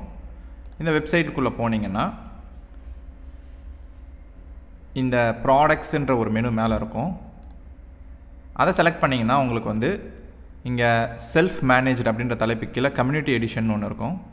அந்த கம்யூனிட்டி எடிஷனை வந்து செலக்ட் பண்ணிக்கிட்டிங்கன்னா உங்களுக்கு டவுன்லோட் பேஜ் வரும். அந்த டவுன்லோட் பேஜில் உங்களுடைய சிஸ்டம், விண்டோஸ் சிஸ்டமோ இல்லை எந்த சிஸ்டமாக இருந்தாலும் சரி, அதை நீங்கள் வந்து செலக்ட் பண்ணிக்கலாம். எப்படின்னா இந்த இடத்துல செலக்ட் பேக்கேஜ்னு ஒன்று இருக்கும். செலக்ட் பண்ணுங்கள். அதில் வந்து வேர்ஷன் வந்து புது வேர்ஷன், அதாவது கரண்ட் வேர்ஷன் என்னவோ அதை செலக்ட் பண்ணிக்கோங்க. அப்புறம் பிளாட்ஃபார்ம் வந்து உங்களோடது விண்டோஸோ லினக்ஸோ இல்லை எந்த சிஸ்டமாக இருந்தாலும் செலக்ட் பண்ணிக்கோங்க. அப்புறம் உங்களுடைய பேக்கேஜ் விண்டோஸோ வந்ததுன்னா MSI இல்லை ZIP, 2 ஃபைலில் எந்த ஃபைல் வேணுமோ அதை டவுன்லோட் பண்ணிக்கோங்க. அவ்வளோதான். டவுன்லோட் கொடுத்துட்டு இன்ஸ்டால் கொடுங்க. இந்த டவுன்லோடோடு சேர்ந்து உங்களுக்கு வந்து இன்னொரு விஷயம் இன்ஸ்டால் ஆகும். அது என்னென்னா காம்பஸ். காம்பஸ்ன்றது வந்து பார்த்திங்கன்னா ஒரு கிராஃபிக்கல் யூசர் இன்டர்ஃபேஸ். இந்த டேட்டாபேஸை வந்து கமாண்ட் லைனில் பயன்படுத்த வேணாம்னு நினச்சிங்கன்னா நீங்கள் இந்த இன்டர்ஃபேஸை பயன்படுத்தலாம். இந்த ஒரு சாஃப்ட்வேரும் உங்களுக்கு கூடவே கிடைக்கும். இதை நீங்கள் இன்ஸ்டால் பண்ணி முடிச்சிருங்க. நான் ஏற்கனவே அதை செஞ்சு முடிச்சிட்டேன். செஞ்சு முடித்த பிறகு பார்த்தீங்கன்னா உங்கள் விண்டோஸில் வந்து மோங்கோன்னு டைப் பண்ணிங்கன்னா இந்த மாதிரி ஒரு ஆப்ஷன் வரும். இந்த இலை தான் வந்து அவங்களுடைய லோகோ. ஆக இது செலக்ட் பண்ணிங்கன்னா இந்த மாதிரி வந்து ஒரு விண்டோ ஒன்று வரப்போம். அதாவது இந்த மாதிரி வருது. இது வந்தோடனே பார்த்தீங்கன்னா நியூ கனெக்ஷன் அப்படின்ற ஒரு தலைப்பு கீழே வந்து பார்த்திங்கன்னா ஒரு ஸ்ட்ரிங் இருக்கும்ல. இதுதான் வந்து உங்கள் கம்ப்யூட்டருக்குள்ளே பொருத்தப்பட்ட MongoDBயோடைய லோக்கல் அட்ரஸ். சரிங்களா? இதுவே வந்து லைவ் சர்வராக இருந்தால் வேறு மாதிரி இருக்கும் இந்த அட்ரஸ். ஓகே, இப்போ நம்ம வந்து இந்த கம்ப்யூட்டருக்குள்ளே பொருத்தப்பட்ட MongoDBயை கனெக்ட் பண்ணுறதுக்கு இங்கே கனெக்ட்ன்ற இந்த ஒரு ஆப்ஷனை கிளிக் பண்ணுங்கள். கனெக்ட் பண்ணோடனே உங்களுடைய கம்ப்யூட்டருக்குள்ளே இருக்கிற MongoDBயில் என்னென்ன டேட்டாபேஸஸ்லாம் நீங்கள் ஏற்கனவே வச்சுருந்தீங்களோ அதெல்லாம் இங்கே காட்டும். இதில் நம்ம புதுசாக வந்து டேட்டாபேஸை இங்கேயும் உருவாக்கிக்கலாம். எப்படின்னா இந்த இடத்துல ப்ளஸ் ஐக்கான் இருக்கலாம். இதை கொடுத்திங்கன்னா புது டேட்டாபேஸை நம்ம இந்த மாதிரி உருவாக்கிக்கலாம். ஆனால் நம்ம வந்து இந்த ப்ராஜெக்ட்டில் இந்த மாதிரி உருவாக்க போகிறதில்ல. நம்ம ஜஸ்ட் கனெக்ஷன் ஸ்ட்ரிங் மட்டும் தான் கொடுக்க போகிறோம். அந்த கனெக்ஷன் ஸ்ட்ரிங்கை நீங்கள் எங்கேருந்து எடுக்கலாம் அப்படின்னா இங்கே மேலே கிளிக் பண்ணிங்கன்னா இந்த 3 புள்ளி ஐக்கனை கிளிக் பண்ணிங்கன்னா காப்பி கனெக்ஷன் ஸ்ட்ரிங்னு இருக்கும். இதை காப்பி பண்ணி வச்சுக்கலாம். சரிங்களா? இதெல்லாம் ஒரு சின்ன ஒரு தகவல். உங்களுக்கு ஒருவேளை MongoDB பற்றி தெரியல அப்படின்னா, நீங்கள் அதை முழுசாக தெரிஞ்சுக்கணும்னு நினைக்கிறீங்க அப்படின்னா, என்னுடைய சேனலில் ஒரு கோர்ஸ் இருக்குது. MongoDBக்கான 2 hours கோர்ஸும் இருக்குது. அதே நேரத்தில் 5 hours கோர்ஸும் இருக்குது. இது ரெண்டுத்தில் எது உங்களுக்கு வசதியோ அந்த வீடியோ பாருங்கள். இதில் முழுக்க MongoDBனா என்ன, இந்த டேட்டாபேஸுக்கும் மற்ற டேட்டாபேஸுக்கும் என்ன வித்தியாசங்கள், அப்புறம் இதில் என்னென்ன அடிப்படைகள் இருக்குது, என்னென்ன அட்வான்ஸ்டான விஷயங்கள் இருக்குது, எல்லாத்தையுமே நான் இந்த கோர்ஸில் உங்களுக்கு சொல்லி கொடுத்துருப்பேன். ரொம்ப தெளிவாக தான் இருக்கும். அதனால் அந்த கோர்ஸை நீங்கள் வந்து படிச்சுட்டு அப்புறமா இந்த MongoDBயை கற்றுக்கினாலும் பயனுள்ளதாக தான் இருக்கும். அல்லது இந்த ப்ராஜெக்ட்டுக்கு எனக்கு தேவையான விஷயம் மட்டும் சொல்லுங்கள் அப்படின்னா நீங்கள் அந்த கோர்ஸை பார்க்க வேண்டாம். சரிங்களா? உங்கள் இஷ்டம். இப்போ ப்ராஜெக்ட்குள்ளே வருவோம். இங்கே நம்ம டேட்டாபேஸை வந்து கனெக்ட் பண்ணுறதுக்காக நம்ம என்ன பண்ண போகிறோம்னா கான்ஃபிக் ஃபோல்டருக்குள்ளே ஒரு ஃபைல் ஒன்று உருவாக்க போகிறோம். அந்த ஃபைலோடைய பெயர் கனெக்ட் டேட்டாபேஸ் அப்படின்ற ஒரு JS ஃபைல். இது உள்ள வந்து ஒரு மெத்தட் ஒன்று இருக்க போகுது, கனெக்ட் டேட்டாபேஸ் அப்படின்னு சொல்லி. அதில் இருக்கக்கூடிய ஒரு ஃபங்க்ஷன் தான் இதுக்குள்ளே நம்ம எழுதுறது தான் வந்து டேட்டாபேஸ் கனெக்ஷனை செய்யும். அந்த கனெக்ஷனை செஞ்ச பிறகு மாடியூல் டாட் எக்ஸ்போர்ட்ஸ் மூலமாக இந்த ஃபங்க்ஷனை இந்த ஃபைல்லேருந்து எக்ஸ்போர்ட் பண்ணிடுறோம். அப்புறமா அதை நம்ம வேறு ஒரு இடத்துல பயன்படுத்துவோம். சரிங்களா? இப்போது இந்த டேட்டாபேஸை வந்து கனெக்ட் பண்ணுறதுக்காகவே நம்ம என்ன பண்ண போகிறோம்னா நம்ம 2 விஷயம் பண்ண போகிறோம். ஒன்று வந்து இந்த config.envயில் வந்து MongoDBயோட அந்த கனெக்ஷன் ஸ்ட்ரிங்கை ஸ்டோர் பண்ணி வச்சுக்க போகிறோம். DBURLன்ற பேரில் ஒரு என்விரான்மெண்ட் வேரியபிள் உருவாக்குறோம். நீங்கள் என்ன பண்ண போகிறீங்கன்னா இந்த காம்பஸ் இன்டர்ஃபேஸில் நான் ஏற்கனவே சொன்ன மாதிரி இந்த 3 புள்ளி ஆப்ஷனை வந்து கிளிக் பண்ணிங்கன்னா காப்பி கனெக்ஷன் ஸ்ட்ரிங் அப்படின்ற மெனு வரும். அதை செலக்ட் பண்ணிக்கோங்க. உங்களுக்கு கனெக்ஷன் ஸ்ட்ரிங் காப்பி ஆகிடும். இங்கே பேஸ்ட் பண்ணிக்கோங்க. சரிங்களா? இப்போ இதுக்கு அடுத்து வந்து நீங்கள் உங்களுடைய டேட்டாபேஸ் நேமை கொடுத்துக்கலாம். ஆக ஸ்லாஷ் போட்டு உங்களுடைய டேட்டாபேஸ் பேரை நீங்கள் என்ன வேணாலும் கொடுத்துக்கலாம். இங்கே நீங்கள் என்ன பேர் கொடுக்குறீங்களோ அந்த பேரில் அங்கே டேட்டாபேஸ் உருவாகிடும். ஓகேங்களா? நான் இங்கே வந்து மினி இ-காமர்ஸ் அப்படின்னு வச்சுக்கிறேன். இப்போ இந்த மாதிரி வந்து கனெக்ஷன் ஸ்ட்ரிங்கை நம்ம ஸ்டோர் பண்ணிட்டோம். இந்த டேட்டாபேஸுக்கு கனெக்ட் பண்ணுற வேலையை தான் இந்த மெத்தட் செய்ய போகுது. ஆனால் அதை வந்து செய்யறதுக்கு நம்மளுக்கு இன்னொரு பேக்கேஜ் தேவைப்படுது. மாங்கூஸ் அப்படின்னு சொல்லிட்டு ஒரு பேக்கேஜ். அதை நம்ம இன்ஸ்டால் பண்ண போகிறோம். ஆக டெர்மினல் ஓப்பன் பண்ணிக்கோங்க. வேறு ஒரு டெர்மினலில் இந்த பேக்கெண்ட் ஃபோல்டரில் ஞாபகம் வச்சுக்கோங்க. இந்த பேக்கெண்ட் ஃபோல்டருக்குள்ளே தான் இதெல்லாம் செய்யணும். இதில் வந்து npm i கமாண்டில் மாங்கூஸ் பேக்கேஜை நம்ம இன்ஸ்டால் பண்ணுறோம். ஆக என்ட்ரு கொடுத்தீங்கன்னா மாங்கூஸ் பேக்கேஜ் இன்ஸ்டால் ஆகிடும். இன்ஸ்டால் ஆகி முடித்த பிறகு நீங்கள் இந்த மெத்தடுக்குள்ளே வாங்க. இந்த ஃபைலில் முதல்ல வந்து மாங்கூஸ் மாடியூலை நம்ம கொண்டு வரணும். ஆக இங்கே ரெக்வயர் மெத்தடை வச்சுக்கிட்டு மாங்கூஸ் மாடியூலை கொண்டு வந்துடுறோம்.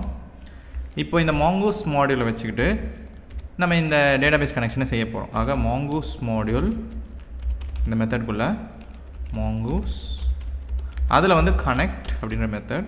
அதில் வந்து நீங்கள் கொடுக்க போகிறது வந்து அந்த URI டேட்டாபேஸ் கனெக்ஷன் URI. அதை வந்து நீங்கள் ஏற்கனவே வந்து இங்கே ஸ்டோர் பண்ணிட்டீங்க இல்லையா? ஆக என்விரான்மெண்ட் வேரியபிள் மூலமாக இங்கே ஆக்சஸ் பண்ண போகிறீங்க. எப்படின்னா process.env இங்கே என்ன பேரில் நம்ம சேவ் பண்ணமோ அந்த என்விரான்மெண்ட் வேரியபிள் பேர் கொடுத்துட்றேன். கனெக்ஷன் நடந்த பிறகு என்ன செய்யணுன்றதை நம்ம தெரிவிக்கணும்ல, அதுக்காக தென்னுன்ற மெத்தட் இங்கே கால் பண்ணுறோம்.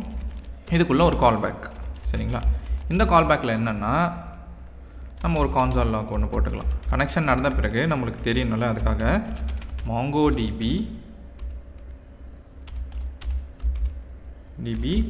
connected to host அப்படின்னு சொல்லி, அதாவது எந்த ஹோஸ்ட்னா இப்போ உங்கள் கம்ப்யூட்டர் தான் வந்து ஒரு ஹோஸ்ட், அதுக்குள்ளே தான் MongoDB இருக்குன்னா அதுதான் வந்து ஹோஸ்ட்னு சொல்லுவோம். இதே MongoDB வந்து லைவ் சர்வரில் இருக்கும். அப்போ அது வந்து அந்த சர்வர் வந்து ஒரு ஹோஸ்ட் அப்படின்னு சொல்லுவோம். ஆக ஹோஸ்ட்டுங்கிறது எந்த இடத்துல இந்த டேட்டாபேஸ் இருக்கோ அந்த ஒரு கம்ப்யூட்டருடைய பேர் அப்படின்னு வச்சுக்கோங்க. சரிங்களா? இப்போ இந்த இடத்துல வந்து ஹோஸ்ட் நேமை வந்து நம்ம அடையிறதுக்கு இந்த இடத்துல கான் அப்படின்ற ஒரு வேரியபிள் நம்ம இங்கே எதிர்பார்க்கலாம். அந்த கானில் கனெக்ஷன் அப்படின்ற ஒரு ப்ராப்பர்ட்டி இருக்கும். அந்த கனெக்ஷன் ப்ராப்பர்ட்டியில் நமக்கு ஹோஸ்ட் அப்படின்ற ஒரு வேரியபிள் இருக்கும். இதுதான் இந்த ஹோஸ்ட் பெயரை வந்து அடையறதுக்கான வழி. இப்போது சேவ் பண்ணிக்கலாம். இந்த மெத்தடை வந்து நம்ம எங்கே வந்து பயன்படுத்த போகிறோம் அப்படின்னா app.js அப்படின்ற ஃபைலுக்குள்ளே. இங்கே முதல்ல வந்து நம்ம மேலே வந்து இந்த ஃபைலை வந்து இம்போர்ட் பண்ணிடணும். ஆக const connect database அப்படின்ற பேரில் ஒரு கான்ஸ்டன்ட், அதில் வந்து ரெக்வயர் மெத்தட் வச்சுக்கிட்டு இந்த கான்ஃபிக் ஃபோல்டருக்குள்ளே அந்த டேட்டாபேஸ் ஃபைல்லேருந்து எடுத்துக்கிறோம் அந்த மெத்தடை. இப்போ இந்த கனெக்ட் டேட்டாபேஸை வந்து நம்ம எங்கே கால் பண்ண போகிறோம் அப்படின்னா இந்த ரவுட்ஸ் எல்லாம் டிக்ளேர் பண்ணோம் தெரியுமா, அதுக்கும் மேலே இந்த இடத்துல. ஆக இந்த இடத்துல கான் டேட்டாபேஸ் கால் பண்ணிடணும். ஓகேங்களா? இப்போ சேவ் பண்ணிவிட்டு டெர்மினல் போய் பாருங்கள். டெர்மினலில் பார்த்தீங்கன்னா MongoDB connected to the host local host அப்படின்னு வந்திருக்கும். ஆக உங்களுடைய MongoDB இப்போ கனெக்ஷனில் இருக்குது இந்த ஆப்பில். சரிங்களா? ஆக இனிமேல் MongoDB இந்த அப்ளிகேஷனுக்குள்ளே நம்மளால் பயன்படுத்த முடியும்.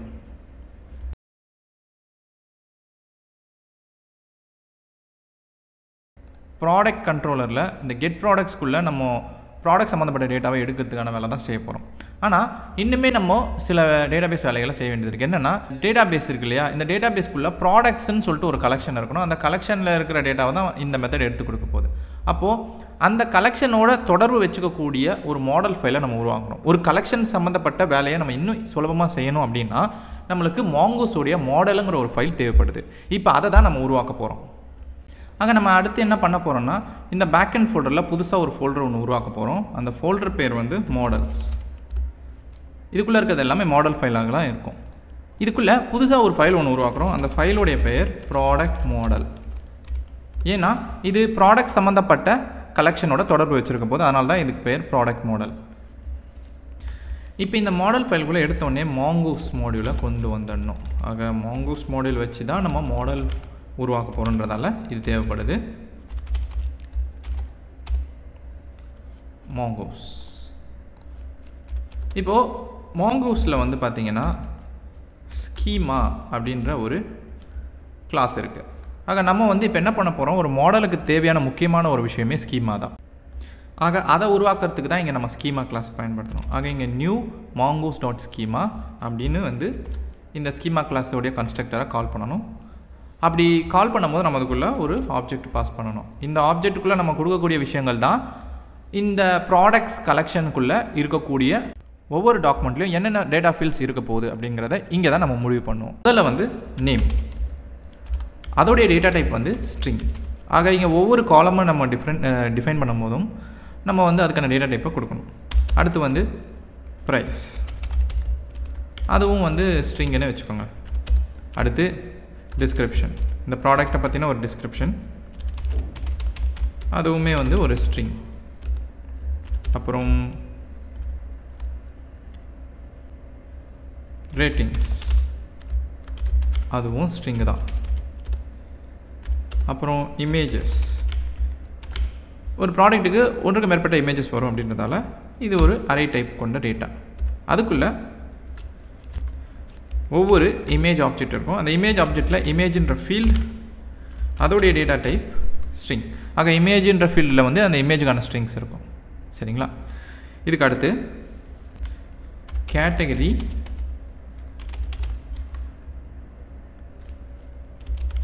String, seller, string, stock, string, number of reviews, string, கடைசியாக கிரியேட்டட் அட், ப்ராடக்டை உருவாக்கின நேரம், அது வந்து டேட் டைப். ஏன்னா இது வந்து டேட் சம்மந்தப்பட்ட வேல்யூ வச்சுருக்கோம், அதனால் டேட் டைப். இப்போ நம்ம ஸ்கீமாவுக்கான தகவல் எல்லாத்தையும் உள்ளே கொடுத்துட்டோம். இதை கொண்டு வந்து ஒரு ஸ்கீமாவை உருவாக்கி கொடுத்துறோம். அதை வந்து நம்ம ப்ராடக்ட் ஸ்கீமா அப்படின்னு சொல்லி ஒரு வேரியபிளில் பதிய வச்சுப்போம்.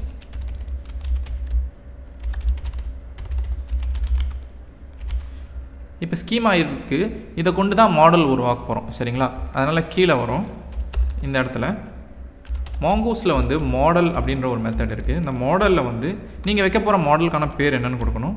எப்பயுமே மாடலோடைய பேர் வந்து சிங்குலரில் இருக்கணும், அதாவது ஒற்றை படையில் இருக்கணும். ஆக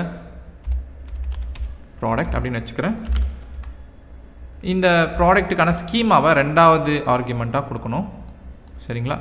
ஆக நம்ம ஏற்கனவே மேலே வச்சுருக்கோம்ல ப்ராடக்ட் ஸ்கீமா, அதை இங்கே கொடுத்துடணும். இப்போது இந்த மெத்தட் வந்து ஒரு மாடலை உருவாக்கி கொடுத்துரும் இந்த ஸ்கீமாவை எடுத்துக்கிட்டு. ஆக அதை வந்து நம்ம என்ன பேரில் வாங்கிக்கிறோன்னா ப்ராடக்ட் மாடல் அப்படின்ற பேரில் வாங்கிக்கலாம். இந்த மாடலை வந்து இப்போ நம்ம இந்த ஃபைல்லேருந்து எக்ஸ்போர்ட் பண்ணணும். அப்போ தான் அதை நம்ம வெளியே பயன்படுத்த முடியும். ஆக model dot exports equal to product model இப்படி கொடுத்து சேவ் பண்ணிடலாம். இப்போ இந்த மாடலை உருவாக்கியாச்சு, இதை நம்ம இனிமேல் பயன்படுத்த முடியும்.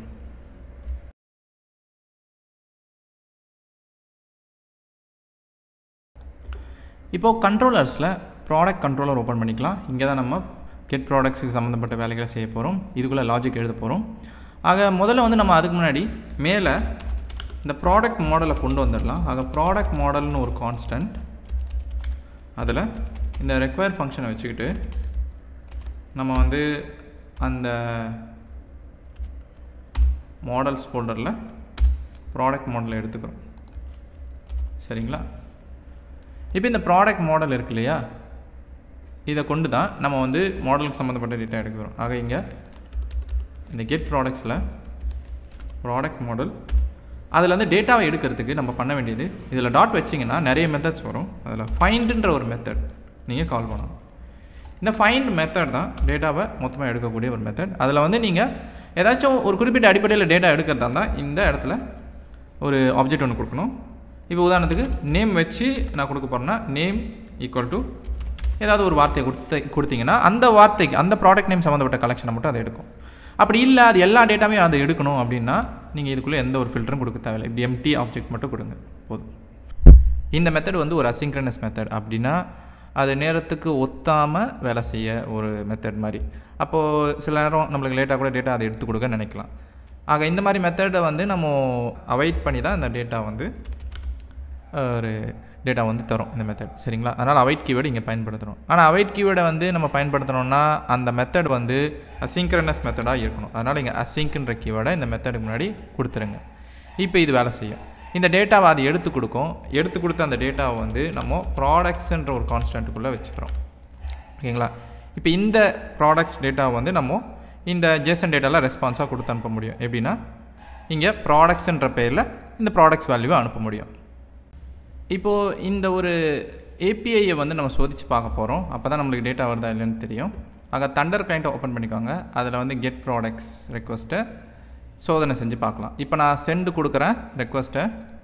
பார்த்தீங்கன்னா எனக்கு வந்து ப்ராடக்ட்ஸ்ன்ற ஒரு ஃபீல்டு இந்த ஜேசனில் இருக்குது. அதான எம்டியாக இருக்குது, டேட்டா வரல. ஏன்னா நம்மளுடைய டேட்டா பேஸில் அந்த மாதிரி ஒரு கலெக்ஷன் வந்து இன்னும் உருவாகியிருக்காது.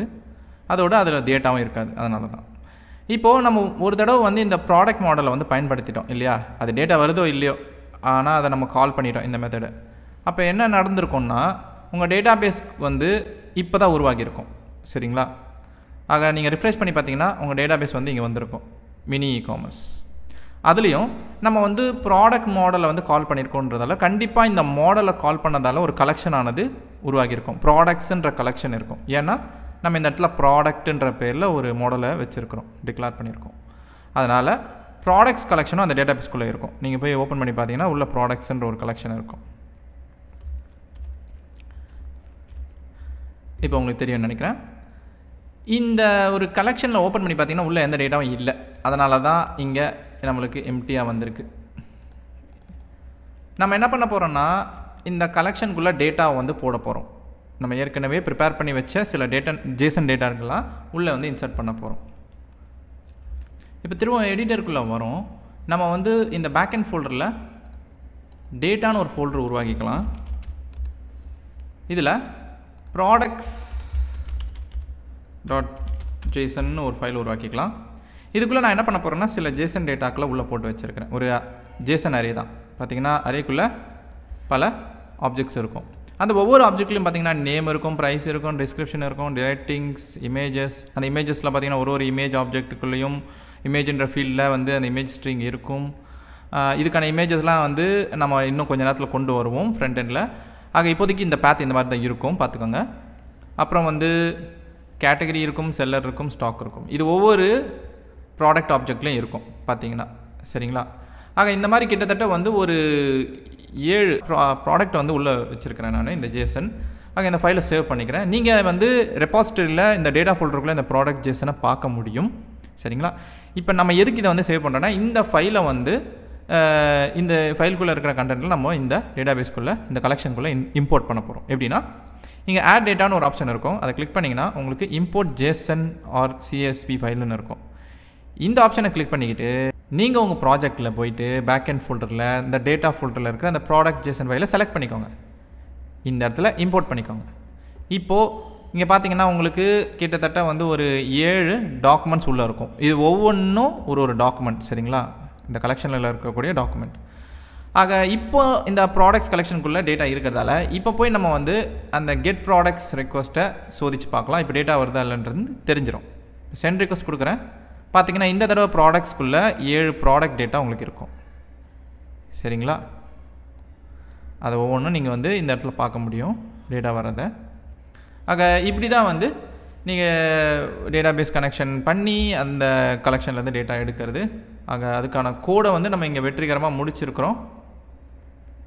ஆக வெற்றிகரமாக நம்ம ப்ராடக்ட்ஸ் ஏபிஐயை வந்து பில்டு பண்ணி அதை சோதிச்சும் பார்த்துருக்குறோம்.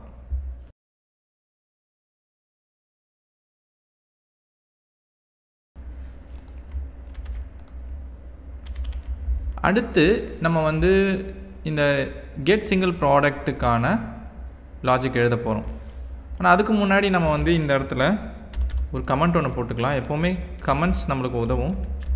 இது வந்து எதுக்கான ஏபிஐன்றதை நம்ம இந்த இடத்துல போட போகிறோம். Get products API. அதோட அந்த யூஆர்எல் ஃபார்மேட் எப்படி இருக்குன்றதை நம்ம இந்த இடத்துல குறிக்கணும். API/v1/products அப்படின்னு இருக்கும் இந்த URI. அடுத்து கீழே இருக்கிற இந்த கெட் சிங்கிள் ப்ராடக்ட்டுக்கான கமெண்ட் வந்து இதே தான், கெட் சிங்கிள் ப்ராடக்ட் API. இதோட URL format API v1 product / அதோடைய ஐடி இருக்கும். அந்த ப்ராடக்ட்டுக்கு என்ன ஐடிங்கிறத வந்து நம்ம URL பாஸ் பண்ணுவோம். இதுதான் ஒவ்வொரு ப்ராடக்ட்டுக்கான ஐடி வந்து இதுதான், சரிங்களா? இதை தான் நம்ம பாஸ் பண்ணுவோம், அதுதான் இங்கே வரும். சரி, இப்போது இந்த கெட் சிங்கிள் ப்ராடக்ட்டில் நம்ம என்ன பண்ண போகிறோம் அப்படின்னா, ஒரு குறிப்பிட்ட ப்ராடக்ட் வந்து எடுக்க போகிறோம். ஆனால் அதுக்கு வந்து நம்ம ஐடியை இந்த ரிக்வஸ்ட்டில் அனுப்பணும். எந்த ரிக்வஸ்ட்னால் இங்கே பார்த்தீங்கன்னா இங்கே வந்து நம்ம பாஸ் பண்ணுவோம் ப்ராடக்ட்டுக்கு அடுத்து, சரிங்களா? அதை வந்து நீங்கள் எப்படி அடையலாம் அப்படின்னு கேட்டிங்கன்னா, ரெக்வஸ்ட்டில் பேரம்ஸில் ஐடிங்கிற ஒரு ஃபீல்டு மூலமாக ஆக்சஸ் பண்ண முடியும். நீங்கள் கான்சோல் லாக் பண்ணி பாருங்கள், அப்போ தான் உங்களுக்கே தெரியும் இதில் என்ன வேல்யூ வருதுன்னு. ஆக ஐடின்ற பேரில் நான் இங்கே ஒரு கான்சோல் லாக் ஒன்று போடுறேன். ஸோ இந்த URL வந்து ஹிட் பண்ண போகிறேன். ஹிட் பண்ண உடனே கான்சோல் லாக் பாருங்கள், இந்த இடத்துல வந்து நம்ம URLலேருந்து அந்த ஐடியை மட்டும், அந்த ஐடி வேல்யூ மட்டும் உங்களுக்கு கிடைக்கும். ஆக இந்த மாதிரி நீங்கள் வந்து ஆக்சஸ் பண்ண முடியும். இப்போது நம்ம என்ன பண்ண போகிறோம்னா, இந்த ப்ராடக்ட் மாடலில் ஃபைண்ட் பை ஐடின்னு ஒன்று இருக்குது, ஒரு மெத்தட். அதில் இந்த ஐடி வேல்யூவை கொடுத்துடணும். ஆக இந்த ஸ்டேட்மெண்ட் அப்படியே இங்கே போட்டுடுறேன். இப்போது இது வந்து நம்மளுக்கு அந்த ஐடி வச்சு அந்த டேட்டாவை எடுத்து கொடுத்துரும். ஆக டேட்டாபேஸில் போய் அந்த கலெக்ஷனில் அந்த ஐடியை மேட்ச் பண்ணி, எந்த ஐடி நம்ம அனுப்புகிறோமோ அந்த ஐடி மேட்ச் பண்ணி அதை எடுத்துகிட்டு வந்துடும்.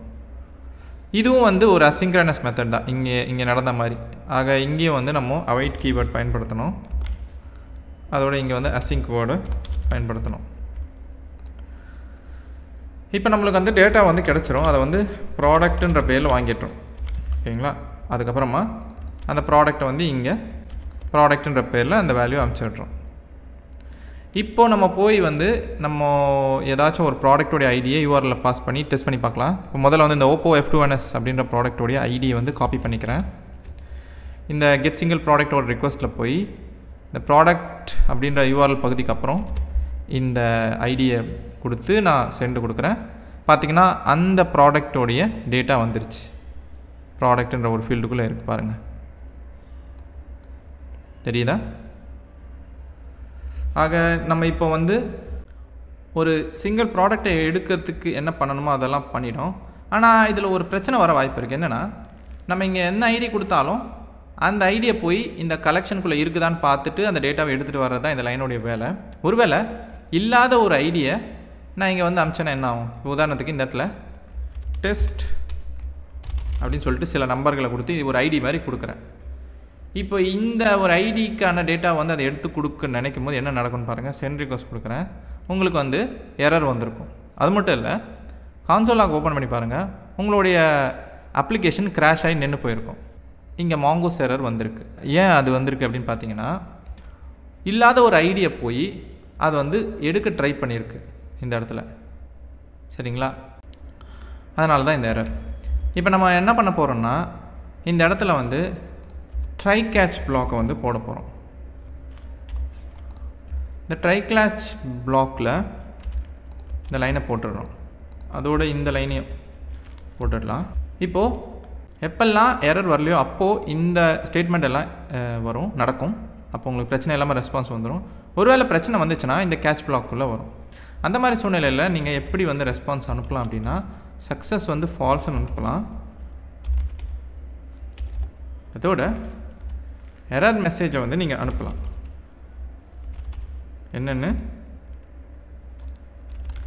அந்த எரர் மெசேஜ் என்னவாக இருந்தாலும் இந்த எரரில் உங்களுக்கு இருக்கும். இந்த எரர்ன்ற ஒரு ப்ராப்பர்ட்டி இங்கே கேட்ச்குள்ளே கிடைக்கும். அதில் மெசேஜ்ன்ற ப்ராப்பர்ட்டியை ஆக்சஸ் பண்ணிக்கலாம். இப்போது சேவ் பண்ணிவிட்டு திரும்பவும் நீங்கள் போய் இதே ரிக்வஸ்ட்டை அனுப்பிச்சு பாருங்கள். இப்போ உங்களுக்கு சர்வர் பழையபடி ரன் ஆகும். சேவ் பண்ண உடனே இப்போ ஹிட் கொடுத்தீங்கன்னா இங்கே பாருங்கள், சக்ஸஸ் ஃபால்ஸ். அதுக்கப்புறம் எரர் மெசேஜ் என்னென்னா, cast to object ID fail. நான் ஏற்கனவே சொன்ன மாதிரி தான், இது வந்து ஒரு ஆப்ஜெக்ட் ஐடியே கிடையாது, நம்மளாக கொடுத்த ஒரு வார்த்தை. இதை போய் வந்து மாங்கோஸ் தேடி இருக்கவே தான் இந்த எரர் வந்திருக்கு, இந்த எரர். அப்போது நம்ம என்ன பண்ணணும்னா இந்த மாதிரி சூழ்நிலையில் இப்படி தான் வந்து ஹேண்டில் பண்ணணும் எரரை. சரிங்களா? ஓகே, இப்போ இது வந்து பார்த்திங்கன்னா எரரை வந்து ஹேண்டில் பண்ணிட்டோம். இப்போ நம்ம கரெக்டான ஐடி கொடுத்தா நம்மளுக்கு டேட்டா வருதான்றதை பார்க்கணும். அதனால் இன்னொரு ஒரு ப்ராடக்ட் ஐடி நம்ம கொடுக்குறோம். பார்த்திங்கன்னா கரெக்டாக வருது. ஆக நீங்கள் வந்து ஏபிஐயில் வந்து எரர் ஹேண்ட்லிங்குன்றது ரொம்ப முக்கியமான விஷயம். இந்த மாதிரி தான் சில விஷயங்களை பண்ணி நீங்கள் எரர் ஹேண்ட்லிங்கை பண்ணணும். ஓகேங்களா? அதோட இந்த எரர் வந்து உங்களுக்கு ரொம்பவே அட்வான்ஸ்டாக தெரியலாம் இல்லையா? இந்த மாதிரி சூழ்நிலையில் நீங்கள் என்ன பண்ணலான்னா நீங்களே ஒரு எரர் மெசேஜை இங்கே கொடுக்கலாம். இங்கே ப்ராடக்ட் எடுக்கிறதுல தான் பிரச்சனை வருது அப்படின்னா இந்த இடத்துல error message unable to get product with that ID அப்படின்னு சொல்லி இந்த மாதிரி கூட தெளிவாக மெசேஜை கொடுத்துடலாம். கொடுத்துட்டு இப்போ நம்ம டெஸ்ட் பண்ணி பார்த்தா unable to get product with that ID அப்படின்ற மாதிரி இருக்குது. அது மட்டும் இல்லாமல் நீங்கள் ஸ்டேட்டஸ் கோடையும் அனுப்பலாம். இங்கே ஸ்டேட்டஸ் கோட் பார்த்தீங்கன்னா எல்லாத்துக்குமே 200 வருது. அப்படி இல்லாமல் இது மாதிரி வந்து எரர் வந்துச்சுன்னா நீங்கள் அதுக்கேற்ற மாதிரியான ஸ்டேட்டஸ் கோடு அனுப்பலாம். இப்போ உதாரணத்துக்கு இந்த இடத்துல ஸ்டேட்டஸ் கோடாக நான் என்ன அனுப்ப போகிறேன்னா 404 அப்படின்னு அனுப்புகிறேன். ஏன்னா இந்த மாதிரி ஒரு ஐடி இல்லாத ஒரு ஐடியை வந்து ஒரு ப்ராடக்ட்டை வந்து தேடும்போது அது கிடைக்கல இல்லையா? அப்போ 404 ஸ்டேட்டஸ் கோடு தான் இங்கே தெரியணும். அதனால் இங்கே 404 ஸ்டேட்டஸ் கோடு கொடுக்குறேன். இப்போ இந்த மாதிரி சேவ் பண்ணிவிட்டு நான் டெஸ்ட் பண்ணி பார்த்தா 404 வரும். ஓகேங்களா? மொத்தத்தில் நம்ம வந்து சிங்கிள் ப்ராடக்ட் ஏபிஐக்கான வேலைகளை முடிச்சிருக்கோம். அதோடு அதுக்குள்ளே இருக்கிற எரரையும் வந்து சரியாக ஹேண்டில் பண்ணியிருக்கோம்.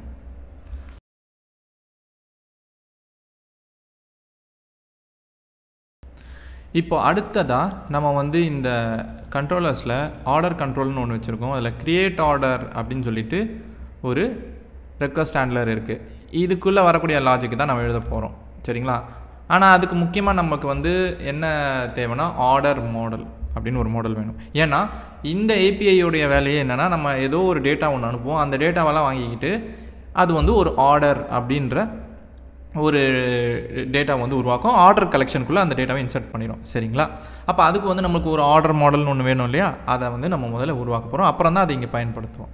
அதனால் முதல்ல இங்கே இந்த ஃபைலை க்ளோஸ் பண்ணிக்கிட்டு நம்ம என்ன பண்ணுறோம், இந்த மாடல்ஸ் ஃபோல்டரில் போய் புது ஃபைல் ஒன்று உருவாக்குறோம். ஆர்டர் மாடல் அப்படின்னு சொல்லி ஜேஎஸ் ஃபைலு. இதில் வந்து ப்ராடக்ட் மாடலில் இருக்கிற மாதிரியே வந்து சில வரிகள் இருக்க போகுது. என்னென்னா முதல்ல வந்து மாங்கோஸ் மாடலை இம்போர்ட் பண்ணிக்கிறோம். அப்புறம் வந்து ஸ்கீமா வந்து உருவாக்கணும். மாங்கோஸ் மாடல் வச்சுட்டு அதுக்குள்ளே நம்ம வந்து இந்த ஆர்டர் மாடலுக்குள்ளே என்ன ஒரு இந்த கலெக்ஷனுக்குள்ளே இருக்கிற ஒவ்வொரு டேட்டாவில் என்னென்ன ஃபீல்ட்ஸ் இருக்கும் அப்படின்றத வந்து நம்ம முடிவு பண்ண போகிறோம். முதல்ல வந்து கார்ட் ஐட்டம்ஸ். இது வந்து பார்த்திங்கன்னா நம்ம ஃப்ரண்ட் எண்டில் வந்து சில ப்ராடக்ட்ஸ் எல்லாம் வந்து செலக்ட் பண்ணிவிட்டு அதை வந்து ஆர்டர் ப்ளேஸ் பண்ணுவோம். அப்போ அந்த ஆர்டர் எல்லாமே மொத்தமாக சேர்த்து கார்ட் ஐட்டம்ஸ்ன்ற பேரில் வரும். அது ஒரு அரே டேட்டாவாக தான் வரப்போகுது. அதனால் அரே அப்படின்ற டேட்டா டைப்பை கொடுத்துட்றீங்க. சரிங்களா? இதுக்குள்ளே அரே டேட்டா தான் இருக்கும். அப்புறம் இதுக்கு இந்த மொத்த கார்ட் ஐட்டத்துக்கும் சேர்த்து வந்து ஒரு டோட்டல் அமௌண்ட் இருக்கும்ல, அது வந்து அமௌண்ட்டுன்ற ஃபீல்டில் நம்ம வாங்கி வச்சுக்கிறோம். ஆக அமௌண்ட் வந்து ஸ்ட்ரிங் டைப்பு. அப்புறம் வந்து ஸ்டேட்டஸ் அப்படின்ற ஒரு ஃபீல்டு. இந்த ஸ்டேட்டஸ் என்னன்னா இப்போ இது வந்து பார்த்திங்கன்னா ஒரு ஆர்டர். சரிங்களா? இந்த ஆர்டருடைய ஸ்டேட்டஸ் வந்து எடுத்தோடனே பெண்டிங்கில் இருக்கும். அப்புறமா வந்து ஆர்டர் வந்து கம்ப்ளீட் செஞ்சோடனே கம்ப்ளீட்டுன்னு மாறிடும். ஆக ஒரு ஆர்டருடைய ஸ்டேட்டஸ் என்ன அப்படின்றத குறித்து வச்சுக்க இந்த ஃபீல்டு. இதுவும் வந்து ஸ்ட்ரிங் டைப் தான். அப்புறம் கடைசியாக வந்து கிரியேட்டட் அட் வந்து ஒரு டேட் ஃபீல்டு. ஆக டேட் இருக்கும். சரிங்களா? இவ்வளோ தான் இதுக்குள்ளே இருக்கிறது. இந்த ஸ்கீமாலாம் வச்சு இது என்ன பண்ணோம், ஒரு ஸ்கீமா உருவாக்கிறோம். அதை வந்து ஆர்டர் ஸ்கீமான்ற பேரில் வாங்கிக்கிட்டு இப்போ இதை வச்சு ஒரு மாடல் ஒன்று உருவாக்க போகிறோம். ஆர்டர் மாடல் அப்படின்னு சொல்லி அதில் வந்து இந்த மாங்கோஸோடைய இந்த மாடல் அப்படின்ற லைன். ஆக அதில் வந்து நம்ம வந்து ஆர்டர்ன்ற பேரில் சிங்குலர் நேம் வச்சுருக்கோம். அப்புறம் பக்கத்தில் ஸ்கீமா கொடுத்தணும், ஆர்டர் ஸ்கீமா. இப்போ ஆர்டர் மாடல் வந்து க்ரியேட் ஆகிடுமா? அந்த மாடலை இந்த ஃபைல்லேருந்து எக்ஸ்போர்ட் பண்ணிடணும். ஆக ஆர்டர் மாடல் எக்ஸ்போர்ட் பண்ணிடுறோம். இப்போ ஆர்டர் மாடலை நம்ம உருவாக்கியாச்சு. உருவாக்குனதை நம்ம எங்கே பயன்படுத்த போகிறோம் அப்படின்னு பார்த்தீங்கன்னா இந்த ப்ராடக்ட் கண்ட்ரோலருக்குள்ளே தான். ஆர்டர் கண்ட்ரோலருக்குள்ளே. இதில் மேலே வந்து இங்கே ஆர்டர் மாடல் அதில் require இந்த மாடல்ஸ் போர்ட்டலில் ஆர்டர் மாடல் வாங்கிட்டோமா. இப்போ இந்த ஆர்டர் மாடலை வச்சுக்கிட்டு தான் நம்ம வந்து ஆர்டரை வந்து உருவாக்க போகிறோம். எப்படின்னா இந்த ஆர்டர் மாடலில் கிரியேட் அப்படின்ற ஒரு மெத்தட் இருக்குது. இதுதான் இந்த கலெக்ஷனுக்குள்ளே ஒரு புது டேட்டாவை உள்ளே இன்சர்ட் பண்ணோம். இதில் நம்ம கொடுக்க போகிறது வந்து ஒரு அதான் நம்ம இங்கே என்னென்னலாம் இந்த ஸ்கீமாவில் டிஃபைன் பண்ணியிருந்தோமோ அந்த ஃபீல்ட்ஸ் எல்லாம் ஒரு டேட்டாவாக அனுப்புவோம். அதை வந்து இங்கே உள்ள இந்த மெத்தட் மூலமாக அதை இன்சர்ட் பண்ணிடும். ஆனால் இதை நம்ம பயன்படுத்துறதுக்கு முன்னாடி நம்ம ரெக்வஸ்ட்டில் அனுப்பக்கூடிய டேட்டாவை நம்மளால் வாங்க முடியுமா அப்படின்றத இங்கே சோதித்து பார்த்துக்கணும். ஆக நம்ம என்ன பண்ண போகிறோம், கான்சோல் லாக் ஒன்று போட்டு பார்க்க போகிறோம். எதுக்குன்னா இந்த ரெக்வஸ்ட்டில் இருக்கக்கூடிய டேட்டா எல்லாமே பாடி அப்படின்ற ஃபீல்டில் நம்மளுக்கு கிடைக்கும். சரிங்களா, அது வந்து கிடைக்குதா இல்லையான்றதை முதல்ல வந்து நம்ம சோதிச்சுக்கணும். ஆக இங்கே கான்சோல் லாக் போடுறோம், டேட்டா அப்படின்னு குறித்து வச்சுக்கிறேன் உங்களுக்காக. சரிங்களா, இதில் நம்ம வந்து இந்த தண்டர் கிளைண்ட்டை வச்சு சோதிக்க போகிறோம். ஆக தண்டர் கிளைண்ட்டில் நம்ம ஏற்கனவே வந்து கிரியேட் ஆர்டர்னு ஒரு போஸ்ட் ரிக்வஸ்ட் உருவாக்கி வச்சுருக்கோம். அதில் வந்து நம்ம சும்மா தான் வந்து இதுக்கு முன்னாடி வந்து ரெக்வஸ்ட் அனுப்பிச்சோம், டேட்டா வந்து எதுவும் அனுப்பலை. ஆனால் இந்த இடத்துல வந்து டேட்டா வந்து அனுப்ப போகிறோம். பாடி அப்படின்ற ஒரு டேப் இருக்கும், அதை செலக்ட் பண்ணிங்கன்னா இங்கே ஜேசன் டேட்டா வந்து நீங்கள் அனுப்பலாம் இங்கே செலக்ட் பண்ணிக்கிட்டு. ஆக இங்கே நான் வந்து கார்ட் ஐட்டம்ஸ் வந்து நான் ஏற்கனவே சொன்னேன் இல்லையா, கார்ட் ஐட்டம்ஸ் வந்து ஒரு அரே டேட்டா. சரிங்களா, அந்த அரே டேட்டாவை தான் நான் இங்கே அனுப்ப போகிறேன். ஆக இங்கே ஜேசன் அரே அனுப்புகிறேன். அதில் வந்து ஒரு ஆப்ஜெக்ட் இருக்க போது அந்த ஆப்ஜெக்டில் ப்ராடக்ட் அப்படின்ற ஒரு ஃபீல்டு இருக்கும். இந்த ப்ராடக்ட் ஃபீல்டுக்குள்ளே நம்ம ஒரு ப்ராடக்ட்டுக்கான டாக்குமெண்ட்டை அப்படியே அனுப்பிடலாம். எப்படின்னா இப்போது நான் டேட்டாபேஸ் போகிறேன், இந்த ஓப்போ F2ns அப்படின்ற ஒரு ப்ராடக்ட் இருக்குல்ல, அதோடைய டேட்டா மட்டும் நான் அப்படியே காப்பி பண்ணிக்க போகிறேன். ஆக இங்கே காப்பி டு கிளிப் போர்டுன்னு ஒரு ஆப்ஷன் இருக்கும், அதை கிளிக் பண்ணிங்கன்னா காப்பி ஆகிடும். இப்போ அந்த டாக்குமெண்ட் வந்து இந்த இடத்துல இந்த ப்ராடக்ட் ஃபீல்டில் கொடுத்துட்றேன் இந்த மாதிரி. ஆக ப்ராடக்ட்டுன்ற ஒரு ஃபீல்டில் இது இருக்கும். சரிங்களா, அப்புறம் இங்கே பார்த்தீங்கன்னா பேட் ஸ்ட்ரிங்னு வருது. ஏன்னா இந்த ப்ராடக்ட்ன்ற ஃபீல்டை வந்து நம்ம ஸ்ட்ரிங்காக வச்சுக்கணும் இந்த மாதிரி. இப்போது இந்த ப்ராடக்ட் ஃபீல்டை வந்து நம்ம போட்ட மாதிரி இன்னொரு ஃபீல்டு ஒன்று வந்து இங்கே உருவாக்க போகிறோம். அது வந்து அந்த ஃபீல்டோடைய பேர் வந்து குவான்டிட்டி, அது QTYன்ற ஷார்ட் ஃபார்மில் இருக்கும். இதுவும் வந்து ஸ்ட்ரிங்காக தான் இருக்கணும். இது வந்து என்னென்னா இந்த ப்ராடக்ட் எத்தனை எண்ணிக்கையை கொண்டது, அதாவது எத்தனை தடவை இந்த ப்ராடக்ட் வாங்குகிறோம், எத்தனை பொருளாக வாங்குகிறோம், 2 பொருளாக 3 பொருளான்ற மாதிரி குவான்டிட்டி. ஆக இந்த இடத்துல வந்து நம்ம 2ன்னு கொடுக்குறோம். சரிங்களா, இது வந்து ஒரு ஆப்ஜெக்ட்டுக்குள்ளே இந்த மாதிரி ஒரு விஷயம் இருக்குது. இப்போ இதே மாதிரி ஒரு ஆப்ஜெக்ட் நான் உருவாக்கிடுறேன். அதில் வந்து குவான்டிட்டி வந்து 3, ஆனால் அதுக்குள்ளே இருக்கிற ப்ராடக்ட் வந்து வேறு ப்ராடக்ட். ஆக அதுக்கு வந்து நான் என்ன பண்ணுறேன்னா டிஸ்டியோ HT அப்படின்னு சொல்லிட்டு இந்த ஒரு ப்ராடக்ட் இருக்குது, அந்த ப்ராடக்ட் அப்படியே காப்பி பண்ணி இந்த ப்ராடக்ட் ஃபீல்டில் வச்சுக்கிறேன்.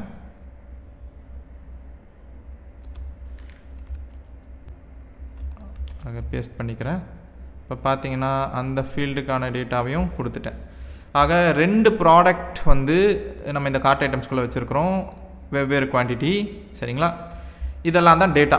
இப்போ நான் வந்து இதை அனுப்ப போகிறேன். நம்மளுக்கு வந்து கான்சோல் லாக் போட்டோம்ல, அதில் வந்து இந்த டேட்டா வருதா இல்லையான்றதை பார்க்கணும். சரிங்களா, அதுக்கு தான் இந்த இடத்துல வந்து கான்சோல் லாக் போட்டு வச்சுருக்கிறோம். ஓகே, இப்போ நான் வந்து சென்ட் ரிக்வெஸ்ட் கொடுக்க போகிறேன். கொடுத்த உடனே எப்பவும் போல் இந்த மெசேஜ் வந்துருச்சு. ஆனால் கான்சோல் லாக் தான் நம்ம சோதிக்கணும். அங்கே பார்த்தீங்கன்னா பாருங்கள் டேட்டா வந்து அன்டிஃபைன்ட் வந்திருக்கு. அப்போனா இங்கே வந்து இந்த டேட்டா கிடைக்கவே இல்லை. இப்போ இந்த டேட்டா கிடைக்காம நம்மளால் வந்து ஒரு புது ஆர்டரை உருவாக்க முடியாது. அப்போது நம்ம இந்த பிரச்சனையை சரி பண்ணணும். இது ஏன் வரல அப்படின்னு பார்த்தீங்கன்னா இந்த AppJSல வந்து பாருங்கள் நம்ம வந்து டேட்டா வந்து அனுப்புகிறோம்ல, இந்த டேட்டா வந்து அனுப்புகிறோம், ஆனால் வந்து ஜேசன் டேட்டாவாக தான் அதை அனுப்புகிறோம் அப்படின்றத எந்த இடத்துலையுமே நம்ம குறிக்கலை. சரிங்களா, ஆக வந்து இந்த இடத்துல அதை ஏதாவது ஒரு விதத்தில் வந்து இந்த அப்ளிகேஷனுக்கு சொன்னால் தான் ஜேசன் டேட்டாவை அதை எதிர்பார்க்கும். ஓகேங்களா, அதோட இங்கே போஸ்ட் ரிக்வஸ்ட்டாக தான் நீங்கள் அனுப்பணும், ஞாபகம் வச்சுக்கோங்க. அப்படி வரக்கூடிய அந்த டேட்டா வந்து ஜேசன் டேட்டாவாக தான் வரணும் அப்படின்றத நம்ம குறிக்கிறதுக்கு நம்ம என்ன பண்ணணும்னா இங்கே ஒரு மிடில்வேர் ஒன்று பயன்படுத்தணும். எங்கன்னா இந்த இடத்துல ஆப் யூஸ் அப்படின்ற மெத்தட் பயன்படுத்திக்கோங்க. இதில் வந்து எக்ஸ்பிரஸ் மாடியூல் மேலே நம்ம வந்து கொண்டு வந்தோம்ல, அதில் வந்து ஜேசன்னு சொல்லிட்டு ஒரு மெத்தட் ஒன்று இருக்குது. இதை வந்து கால் பண்ணிக்கணும். இது என்ன மெத்தட் அப்படின்னு பார்த்தீங்கன்னா இது வந்து ஒரு மிடில்வேர் மெத்தட். இது வந்து என்ன பண்ணோம், ரிக்வஸ்ட்டில் இருக்கிற ஜேசன் டேட்டாவை எடுத்து பாடின்ற அந்த ப்ராப்பர்ட்டிக்குள்ளே செட் பண்ணி விட்டுரும். சரிங்களா, அப்போது நம்ம இதை வந்து கொடுத்துட்ட பிறகு இப்போ நம்ம சோதித்து பார்க்கலாம். திரும்பவும் இந்த ரிக்வெஸ்ட் அனுப்புகிறேன். இப்போ போய் திரும்பவும் வந்து கான்சோல் லாக் பார்த்தீங்கன்னா இந்த தடவை பாருங்கள் உங்களுக்கு டேட்டா வந்திருக்கும். பார்த்தீங்கன்னா இப்போ 2 ப்ராடக்டாக வந்திருக்கும், 2 வெவ்வேறு ப்ராடக்ட். ஓகே, ஆக மொத்தத்தில் வந்து நம்ம சோதிக்க வந்தது என்னென்னா நமக்கு வந்து இங்கே டேட்டா வந்து வருதா, இந்த ரெக்வஸ்ட் பாடியில் வந்து கிடைக்குதா அப்படின்றது தான். ஆனால் இப்போ வெற்றிகரமாக கிடைக்குது. இனிமேல்லேருந்து நம்ம இந்த டேட்டா வந்து பயன்படுத்தி இங்கே ஆர்டர் வந்து உருவாக்க முடியும். முதல்ல வந்து நம்ம இந்த மாடலில் வந்து பார்த்திங்கன்னா கார்ட் ஐட்டம்ஸ்ன்ற ஒரு ப்ராப்பர்ட்டியை வந்து வச்சுருக்கணும். ஆக கார்ட் ஐட்டம்ஸ் ஃபீல்டுக்கான டேட்டா அது எங்கேருந்து எடுத்துக்க போகிறோம்னா இந்த பாடியோடைய மொத்த டேட்டாவும் எடுத்துக்கிறோம். ஆக அது எல்லாமே கார்ட் ஐட்டம்ஸ் தான். அப்புறம் அதிலேருந்து நம்ம வந்து என்ன பண்ண போகிறோன்னா அமௌண்ட் அப்படின்ற ஒரு ஃபீல்டுக்கான வேல்யூ எடுக்க போகிறோம். ஆக அமௌண்ட் வந்து எடுக்க போகிறோம். அதை எப்படி எடுக்க போகிறோம் அப்படின்னா இந்த கார்ட் ஐட்டம்ஸில் நல்லா கவனிங்க. 2 ப்ராடக்ட் இருக்குங்க பார்த்தீங்கன்னா, ஒரு நிமிஷம், 2 ப்ராடக்ட் இருக்குது. 2 ப்ராடக்ட்லேயும் பார்த்தீங்கன்னா ப்ரைஸ்ன்ற ஒரு ஃபீல்டு இருக்கும், இருக்கா? ஆக அந்த ஃபீல்டுக்கான டேட்டா வந்து நம்ம எடுத்து மொத்தமாக டோட்டலை கூட்ட போகிறோம். சரிங்களா? அதை அப்படி செய்யணும் அப்படின்னா நம்ம என்ன பண்ண போகிறோம், இந்த கார்ட் ஐட்டம்ஸ் வந்து ஒரு அரே டேட்டான்றதால நிச்சயமாக வந்து ரெடியூஸ்ன்ற ஒரு மெத்தடை பயன்படுத்த முடியும். இந்த ரெடியூஸ்ன்றது வந்து ஜாவாஸ்கிரிப்ட் மெத்தட். இதை தயவுசெய்து வந்து கூகுள் பண்ணுங்கள், இதோடைய பயன் என்ன அப்படின்றத வந்து தெரிஞ்சுக்கோங்க. ஏன்னா இது பல விதத்தில் உங்களுக்கு வந்து கஷ்டமான வேலையை ஈஸியாக முடிச்சு கொடுத்துரும். இப்போ உதாரணத்துக்கு இந்த மெத்தடை நான் வந்து சிம்பிளாக சொல்லணுன்னா மொத்த அரே டேட்டாவை ஒரு சிங்கிள் வேல்யூவாக மாற்றணும் அப்படின்னா அப்போ இந்த மெத்தடை பயன்படுத்துவாங்க. ஆக நம்ம பண்ண போகிறது அதுதான். இந்த மொத்த அரே டேட்டாவிலேருந்து நம்ம எடுக்க போகிறது ஒரு சிங்கிள் வேல்யூ தான், ஒரு டோட்டல் ப்ரைஸ் வேல்யூ எடுக்க போகிறோம், டோட்டல் அமௌண்ட் வேல்யூ. அதுக்காக தான் இந்த மெத்தட் பயன்படுத்துகிறோம். ஸோ இப்போ இதுக்குள்ளே ஒரு கால்பேக் ஃபங்க்ஷன் ஒன்று கொடுக்கணும். அந்த கால்பேக் ஃபங்க்ஷனில் ஐட்டம் அப்படின்றது ஒவ்வொரு கார்ட் ஐட்டமும் உள்ள வரும். ஆனால் அதுக்கும் முன்னாடி ஒரு வேல்யூ ஒன்று வரும், அதை வந்து அக்ளிமேட்டர் வேல்யூன்னு சொல்லுவாங்க. அதாவது ப்ரீவியஸ் வேல்யூ என்னவோ அது வந்து அடுத்த ரவுண்டு போகிறதுக்கு முன்னாடி இங்கே வரும். சரிங்களா? அதுதான் இந்த வேல்யூ. இந்த ஃபங்க்ஷன் வந்து ஒரு வேல்யூவை ரிட்டர்ன் பண்ணும். அது என்ன ரிட்டர்ன் பண்ணுங்கிறது இந்த ரவுண்ட் ப்ராக்கெட்டில் நம்ம எழுதுவோம். ஆனால் இந்த ரெடியூஸில் வந்து முதல் ஆர்குமெண்ட்டாக கால்பேக் ஃபங்க்ஷன் இருக்கும். ரெண்டாவது ஆர்குமெண்ட் வந்து இனிஷியல் வேல்யூ, அதாவது தொடக்க நிலை வேல்யூ என்னன்றது கொடுக்கணும். ஆக 0 தான் நம்மளுடைய டோட்டல் அமௌண்ட்டோடைய தொடக்க வேல்யூ. இப்போ இந்த 0க்கு அப்புறம் என்னென்ன வேல்யூ வரப்போகுது அப்படிங்கிறத இங்கே நம்ம கொடுக்கக்கூடிய ஸ்டேட்மெண்ட்லேருந்து கிடைக்கும். எப்படின்னா ஆக ஒவ்வொரு ஐட்டமோடைய ப்ராடக்ட் ஃபீல்டை ஆக்சஸ் பண்ணுறோம். அதில் ப்ரைஸுன்ற ஃபீல்டில் தான் ப்ரைஸ் இருக்குது இல்லையா? ஆக அப்படி தானே இருக்குது, ப்ரைஸுன்ற ஃபீல்டில் தான் அந்த அமௌண்ட் இருக்குது. அதை வந்து நம்ம மல்டிப்ளை பண்ணுறோம். ஏன்னா குவான்டிட்டிக்கு ஏற்ற மாதிரி மல்டிப்ளை பண்ணணும். ஆக இந்த ப்ராடக்ட் வந்து எத்தனை குவான்டிட்டி கொடுத்துருக்குறாங்க அப்படின்றத நம்ம பார்க்கணும். ஆக இங்கே பார்த்திங்கன்னா 2 இருக்குது. அப்போ குவான்டிட்டியோட நம்ம மல்டிப்ளை பண்ணணும். ஆக ஐட்டம் டாட் குவான்டிட்டி. இப்போது இதை மல்டிப்ளை பண்ணால் நம்மளுக்கு ஒரு வேல்யூ கிடைக்கும். அது மட்டும் இல்லாமல் கூடுதலாக இந்த அக்ளிமேட்டர் வேல்யூன்றது நான் ஏற்கனவே சொன்ன மாதிரி தான். இப்போ நம்ம வந்து என்ன வேல்யூ வந்து இங்கேருந்து ரிட்டர்ன் பண்ணுறோமோ அது அடுத்த ஒரு ரவுண்டு ஆரம்பிக்கிறதுக்கு முன்னாடி இங்கே வந்துடும். ஸோ அடுத்த ஐட்டமோடைய ப்ரைஸை கால்குலேட் பண்ணும்போது அப்போ இந்த ப்ரீவியஸ் வேல்யூ வேணும் அது கிடைக்கும் இந்த இடத்துல. ஆக ப்ரீவியஸ் வேல்யூவை நம்ம சேர்த்து ஆட் பண்ணிக்கணும் இல்லையா? அதுக்கு தான் இந்த இடத்துல அக்ளிமேட்டர் வேல்யூவை ப்ளஸ் பண்ணிக்கிறோம். ஸோ இந்த மாதிரி தான் வந்து நம்ம வந்து இந்த ரெடியூஸ் மெத்தடை பயன்படுத்தி ஒரு அரேக்குள்ளே இருக்கிற ஒரு குறிப்பிட்ட ஃபீல்ட்லேருந்து எல்லா ப்ரைஸையும் கூட்டி அதை வந்து நம்ம மொத்தமாக எடுத்துக்கிறோம் டோட்டல் அமௌண்ட்டாக. ஓகேங்களா? இப்போது நம்ம இந்த ஸ்டேட்மெண்ட் எழுதியிருக்கோம். இது வேலை செய்தா இல்லையான்றதை முதல்ல சோதிச்சுக்கலாம். ஆக இங்கே ஒரு கான்சோல் லாக் போட்டுக்கலாம். கான்சோல் லாகில் அமௌண்ட் அப்படின்ற பேரில் ஒரு கான்சோல் லாக் போட்டுக்கிறேன். இப்போது நான் வந்து திரும்பவும் வந்து ரெக்வஸ்ட் அனுப்புகிறேன். இதே ப்ராடக்ட் தான், இதே குவான்டிட்டி தான். சரிங்களா? இதே குவான்டிட்டி தான். நான் சென்ட் பண்ணுறேன்.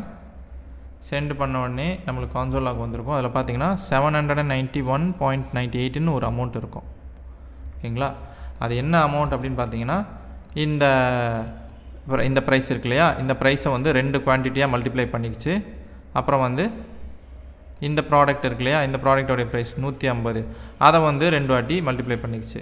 ஸோ இப்போ இந்த 2 மல்டிப்ளை பண்ண ப்ரைஸும் கூட்டினா கடைசியாக நம்மளுக்கு கிடைக்கக்கூடியது இந்த 791 அப்படின்றது தான். அதுதான் வந்திருக்கு.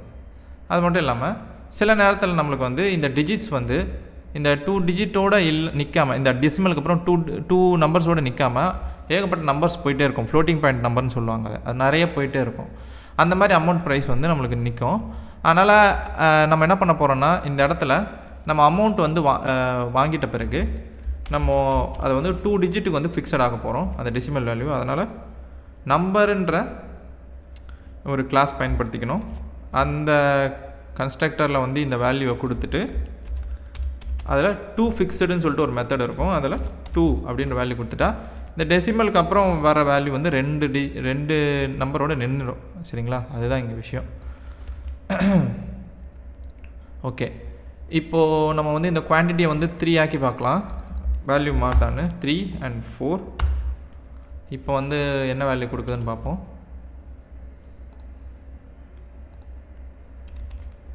பாருங்கள், இதுவாக இருக்குது, மல்டிப்ளை ஆகுது. இந்த நம்பரை வந்து கொடுக்காம விட்டால் என்ன நடக்கும்ன்றதையும் உங்களுக்கு காட்டிடுறேன். இப்போ பாருங்கள், இந்த நம்பர் 2 ஃபிக்ஸடு வந்து கொடுக்கல. இப்போ எப்படி வேல்யூ வருதுன்னு பாருங்கள். திரும்ப ஒரு ரெக்வஸ்ட் அனுப்புகிறேன். பார்த்தீங்கன்னா இந்த மாதிரி வரும். இந்த மாதிரி வர்றதை தடுக்கிறதுக்கு நமக்கு தேவை இந்த 2 டெசிமலுக்கு அப்புறம் இந்த 2 நம்பரோடு நிறுத்திக்கிறது தான் நல்லது இல்லையா? அதுக்காக தான் வந்து நம்ம இந்த 2 ஃபிக்ஸடு வந்து கொடுத்தோம். சரிங்களா? இதுதான் விஷயம். இப்போ திரும்பவும் வந்து சென்ட் ரிக்வஸ்ட் கொடுத்தீங்கன்னா பாருங்கள், இங்கே நின்றோம், ஃபிக்ஸட் ஆகிடும் 2 டிஜிட்டோட. சரி, இப்போ நம்ம அமௌண்ட்டை எடுத்துட்டோம். அடுத்து நம்ம வந்து ஸ்டேட்டஸ் வந்து பார்த்திங்கன்னா நம்ம வந்து ஒரு பெண்டிங்குன்ற வார்த்தையை வச்சுருப்போம். ஏன்னா ஒரு ஆர்டர் புதுசாக க்ரியேட் பண்ணும்போது அது பெண்டிங் ஸ்டேட்டில் தான் இருக்கும். எப்போ அந்த ஆர்டர் வந்து கம்ப்ளீட் செய்யப்படுது அப்போ கம்ப்ளீட் ஸ்டேட்டஸ் மாறிடும். சரிங்களா? ஆனால் நம்ம கம்ப்ளீட்லாம் பண்ண போகிறது கிடையாது, சும்மா ஸ்டேட்டஸ் மாதிரி வச்சுக்கிறோம், அவ்வளோதான். இந்த 3 ஒரு ஃபீல்டையும் கொடுத்துட்றோம். கொடுத்துட்டு இப்போ இதை போய் ஆர்டராக க்ரியேட் பண்ண போகிறோம். எப்படின்னா இந்த ஆர்டர் மாடலோடைய க்ரியேட் மெத்தடை பயன்படுத்தி நான் ஏற்கனவே சொன்ன மாதிரி இதில் வந்து என்னென்ன ஃபீல்ட்ஸ் இருக்கணும், கார்ட் ஐட்டம்ஸ்ன்ற ஃபீல்ட். கார்ட் ஐட்டம்ஸ் ஃபீல்ட், அதுக்கான வேல்யூ வந்துடும் இங்கே. அப்புறம் வந்து அமௌண்ட், அந்த ஃபீல்டும் வந்துடுச்சு. அப்புறம் வந்து ஸ்டேட்டஸ், அந்த ஃபீல்டும் கிடைச்சாச்சு. ஞாபகம் வச்சுக்கோங்க, இங்கே நான் நேரடியாக வந்து இந்த மாதிரி ஃபீல்டு நேமை வந்து வேரியபிள் இங்கே என்ன ஃபீல்டு நேம் வச்சுருக்கணும் அதே மாதிரி தான் வேரியபிளை இங்கே வச்சுருக்கிறேன். அதனால தான் இப்படி கொடுத்துட்றேன். ஒருவேளை வந்து நீங்கள் இங்கே வேறு மாதிரி வச்சுருந்தீங்கன்னு வச்சுக்கோங்க. இப்போ உதாரணத்துக்கு இந்த மாதிரி வச்சுருந்தீங்கன்னா நீங்கள் ஃபீல்டு நேமே இந்த இடத்துல கரெக்டாக கொடுத்துட்டு அந்த வேல்யூவை இந்த மாதிரி கரெக்டாக கொடுத்துடணும். சரிங்களா?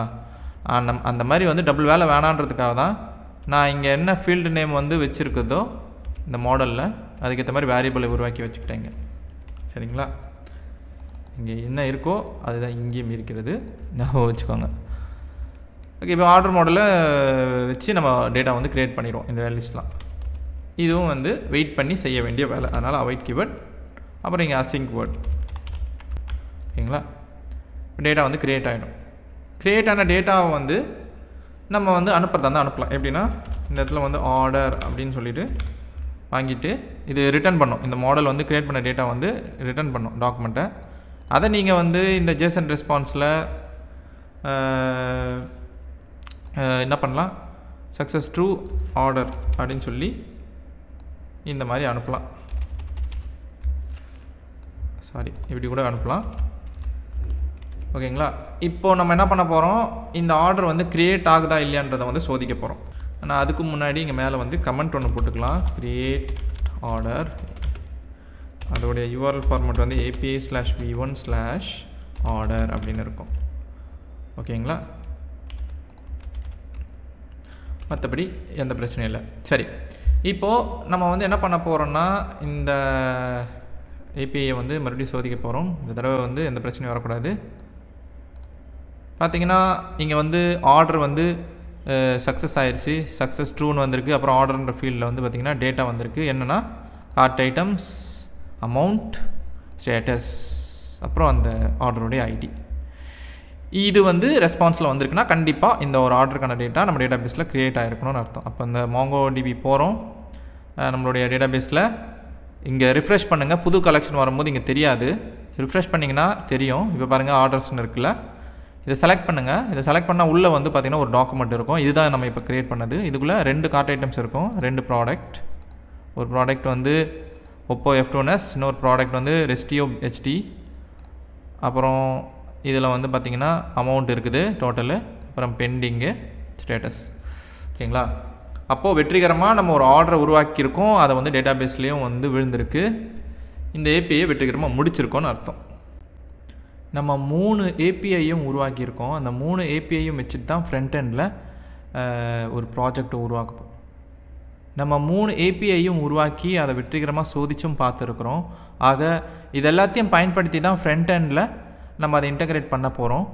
ஆக ஃப்ரண்ட் எண்ட் வேலைக்கு ரொம்பவே இந்த ஏபிஐ தேவை, அதனால தான் இவ்வளோ நேரம் அதை பண்ணிகிட்டு இருந்தோம். இப்போ நம்மளுடைய டேட்டா பேஸை நான் வந்து பழைய நிலைமைக்கு கொண்டு வந்துட்டேன். அதாவது ஆர்டர்ஸ் வந்து பார்த்திங்கன்னா எதுவுமே இருக்காது. ப்ராடக்ட்ஸ் வந்து எப்பவும் போல் என்ன இருந்ததோ அதே தான். அதில் நான் என்ன பண்ண போகிறேன்னா, நான் ஒரு ஆர்டர் க்ரியேட் பண்ண போகிறேன். சரிங்களா? நான் க்ரியேட் ஆர்டர் ஏபிஐ பயன்படுத்தி ஒரு ஆர்டர் க்ரியேட் பண்ணுறேன். என்னென்னா ஒரே ஒரு ப்ராடக்ட் தான், Oppo F2s. ஆக நம்மளுடைய இந்த Oppo F2s உடைய ஸ்டாக் கவுண்ட் வந்து 5 இருக்குது. சரிங்களா? இப்போது நான் என்ன பண்ணுறேன், இந்த ஆர்டர் ஏபிஐயை பயன்படுத்தி சென்டு கொடுக்குறேன். ஆர்டர் சக்ஸஸ் ஆயிடுச்சு. ஓகேங்களா? கார்ட் ஐட்டம்ஸில் இந்த ப்ராடக்ட் வந்துருச்சு. ஸோ ஆர்டர்ஸில் இங்கே இப்படி இருக்குது. சரி, இப்போ இதெல்லாம் ஓகே. ஆனால் நம்மளுடைய ப்ராடக்ட்ஸில் இந்த ப்ராடக்ட் தானே ஆர்டரில் போட்டோம், Oppo F2s. அதோடைய ஸ்டாக் கவுண்ட்டு பார்த்திங்கன்னா இப்போயும் அதே 5 அப்படின்ற கவுண்ட்லேயே இருக்குது. நம்ம தான் வந்து ஒரு ஆர்டரை வந்து க்ரியேட் பண்ணிட்டோம் இல்லையா? அப்போது இந்த ஐட்டம்ஸில் ஒன்று இருக்குது அப்படின்னும் போது, குவான்டிட்டி ஒன்று இருக்குதுன்னும் போது கண்டிப்பாக இங்கே வந்து ஸ்டாக் வந்து கம்மியாக இருக்கணும், 4ன்னு மாறி இருக்கணும். ஆனால் இன்னுமே அதே 5ன்னு இருக்கிறது வந்து நம்மளுக்கு நாளைக்கு ரியல் டைமில் வந்து இது வந்து ஒரு பிரச்சனையாக மாறும். ஆக ஸ்டாக் காலியான பிறகும் வந்து அது காட்டிக்கிட்டு இருக்கோம் இல்லையா? ஆக நம்ம ஒவ்வொரு ஆர்டர் க்ரியேட் பண்ணும் போதும் ஸ்டாக்கை கம்மி பண்ணிக்கிட்டே வர்றதுக்கான ஒரு சின்ன மாற்றத்தை இப்போ செய்ய போகிறோம். பேக்கெண்டில் வந்து பார்த்திங்கன்னா நம்மளுடைய இந்த ஆர்டர் கண்ட்ரோலர் வாங்க. அதில் வந்து பார்த்திங்கன்னா கார்ட் ஐட்டம்ஸ் எடுக்கிறோம். அங்கே கார்ட் ஐட்டம்ஸ்லேருந்து அமௌண்ட் எடுத்துக்கிறோம், அப்புறம் ஸ்டேட்டஸ் இதெல்லாம் வச்சு ஆர்டர் க்ரியேட் பண்ணுறோம். இந்த வேலையை நடத்தி முடித்த பிறகு இங்கே கீழே ஒரு கமெண்ட் ஒன்று போட்டுக்கிறேன் உங்களுடைய புரிதலுக்காக. Updating product stock. இங்கே நம்ம என்ன பண்ண போகிறோம்னா, எந்தெந்த ப்ராடக்ட்லாம் இந்த கார்ட் ஐட்டம்ஸ்லேருந்தோ அதோடைய குவான்டிட்டி எல்லாத்தையும் எடுத்துக்கிட்டு அந்த ஸ்டாக்கை வந்து மைனஸ் பண்ண போகிறோம். சரிங்களா? ஆக நம்ம என்ன பண்ணலாம், இந்த இடத்துல வந்து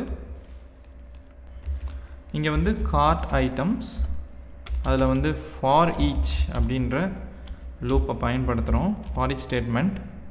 இதில் வந்து நம்ம வந்து ஒரு கால்பேக் போடலாம். அந்த கால்பேக் வந்து அசிங்க்ரனஸாக இருக்கணும், ஏன்னா வந்து இதுக்குள்ளே நம்ம மாடல் வச்சு அப்டேட் பண்ண போகிறோம் இல்லையா? அதனால் இதில் என்ன பண்ணலான்னா, ஃபார் ஈச்சில் ஒவ்வொரு வாட்டியும் நம்மளுக்கு வந்து அந்த கார்ட் ஐட்டம் உள்ளே வரும். அப்படி வரும்போது முதல்ல வந்து அந்த ப்ராடக்டை வந்து நம்ம மாடலை எடுத்துக்கணும். அதுக்கு நம்ம ப்ராடக்ட் மாடலை வந்து இந்த இடத்துல இம்போர்ட் பண்ணி வச்சுக்கலாம். ஆக ஆர்டர் மாடலுக்கு அடுத்து product model.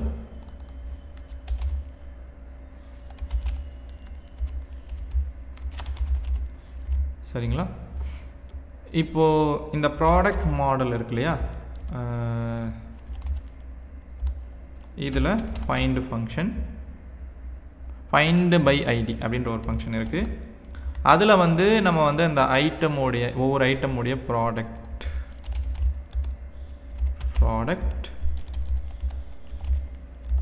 Dot underscore ID இதை கொடுத்து அந்த ப்ராடக்டை வாங்கி வச்சுக்கிறோம்.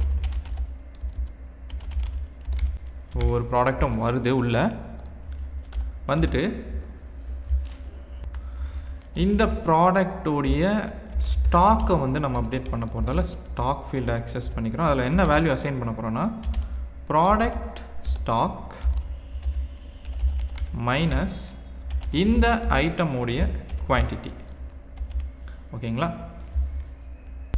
இப்போது நம்ம மாற்றிட்டோம் அந்த ப்ராடக்டை. இதுக்கடுத்து நம்ம அந்த ப்ராடக்டை சேவ் பண்ணுறோம். ஓகேங்களா? இதில் 2 இடத்துல அவாய்ட் பயன்படுத்தணும், இங்கே அப்புறம் இங்கே. ரெண்டு வந்து ஒரு டேட்டாபேஸ் ஆப்ரேஷன் பண்ணுறதால 2த்துலேயும் அவாய்ட் கொடுக்கணும். அதுதான் இந்த மாதிரி செஞ்சு முடிச்சு விட்றோம். இப்போ இது வந்து சரியாக வேலை செய்தா இல்லைன்றதை பார்க்கணும். இப்போது நம்ம கோட் மாற்றங்களை செஞ்சாச்சு. இது வேலை செய்யணுன்னா நம்ம திரும்பவும் வந்து இந்த npm run prod அப்படின்ற கமாண்டை ரன் பண்ணி மறுபடியும் இந்த அப்ளிகேஷன் ரன் பண்ணணும். இப்போது இந்த மாற்றம் எல்லாம் வேலை செய்யும். முதல் வேலையாக நான் என்ன பண்ண போகிறேன்னா, இப்போ இதுக்கு முன்னாடி க்ரியேட் பண்ண இந்த ஆர்டரை வந்து நான் delete பண்ணிடுறேன். இந்த ஆர்டர்ஸ் கலெக்ஷன்லேருந்து deleted. அடுத்து ப்ராடக்ட்ஸ், எந்த ப்ராடக்ட் நம்ம ஆர்டர் கொடுக்க போகிறோன்னா இந்த ஓப்போ F2s, இதோடைய ஸ்டாக் வந்து 5 தான். சரிங்களா? இப்போ திரும்பவும் இதே ஆர்டர் APIயை பயன்படுத்தி நான் சென்டு கொடுக்குறேன். சென்டு கொடுத்த உடனே பார்த்தீங்கன்னா ஆர்டர் க்ரியேட் ஆயிடுச்சு. ஆர்டர்ஸ் கலெக்ஷனில் போய் பார்ப்போம், வந்துடுச்சு. இப்போது இந்த ப்ராடக்டோடைய ஸ்டாக் கவுண்ட் இதுக்கு முன்னாடி வந்து 5ன்னு இருந்திருக்கு. இப்போ நம்ம போய் பார்க்கலாம் என்னென்ன இருக்குன்னு. பார்த்தீங்கன்னா இங்கே பாருங்கள் 4ன்னு மாறிடுச்சு. ஓகேங்களா? ஆக இது வந்து ஸ்ட்ரிங்காக இருக்குது. இதை நம்பர் டைப்பாக கூட மாற்றிக்கலாம். எப்படின்னா, நீங்கள் அதுக்கு போயிட்டு வந்து இந்த ப்ராடக்ட் மாடலில் இந்த ஸ்டாக் கவுண்ட் வந்து என்ன டைப் வச்சுருக்கீங்க, இந்த ஸ்ட்ரிங்குன்னு வச்சுருக்கீங்க இல்லையா, இந்த இடத்துல போய் நம்பர்னு மாற்றிக்கோங்க. நம்பர்னு மாற்றிக்கிட்டு திரும்பவும் இந்த மாற்றம் வேலை செய்யணுன்னா npm run prod அப்படின்னு கொடுங்க. இப்போ மறுபடியும் போய் க்ரியேட் ஆர்டர் கொடுப்போம். இதே ப்ராடக்ட்டுக்கு சென்டு கொடுக்குறேன். ரெண்டாவது ஆர்டர் வந்து க்ரியேட் ஆகிருக்கும். இது இப்போ போய் பார்த்தீங்கன்னா பாருங்கள், புது ஸ்டாக் அப்டேட் ஆகிருக்கு 3ன்னு, அதுவும் நம்பர் டைப்பில். ஸோ இப்போ உங்களுக்கு புரிஞ்சிருக்கும் ஏன் இந்த மாற்றத்தை வந்து நம்ம செஞ்சோன்னா நம்ம ஒவ்வொரு வாட்டி ஆர்டர் க்ரியேட் பண்ணும்போது ஸ்டாக் வந்து குறைஞ்சிக்கிட்டே வரணும். அதுக்காக என்ன நேயர்களே, நம்ம இந்த வீடியோவில் API எப்படி உருவாக்குறது, சோதனை செய்கிறது அப்படின்றது எல்லாத்தையும் தெரிஞ்சுக்கிட்டோம். இந்த APIகளுக்கு நீங்கள் எந்த ஃப்ரண்ட் அண்ட் ஃப்ரேம்ஒர்க் வேணாலும் பயன்படுத்தலாம். உதாரணத்துக்கு வந்து ரியாக்ட், ஆங்குலர் மாதிரியான ஃப்ரேம்ஒர்க்குகளை பயன்படுத்தலாம். ரியாக்ட் ஃப்ரேம்ஒர்க்கில் இணைச்சிருக்கிறேன். அதுக்கான வீடியோவும் வந்து பார்த்திங்கன்னா நம்ம சேனலில் இருக்குது. லிங்க் வந்து டிஸ்கிரிப்ஷனில் நான் கொடுத்துருப்பேன்.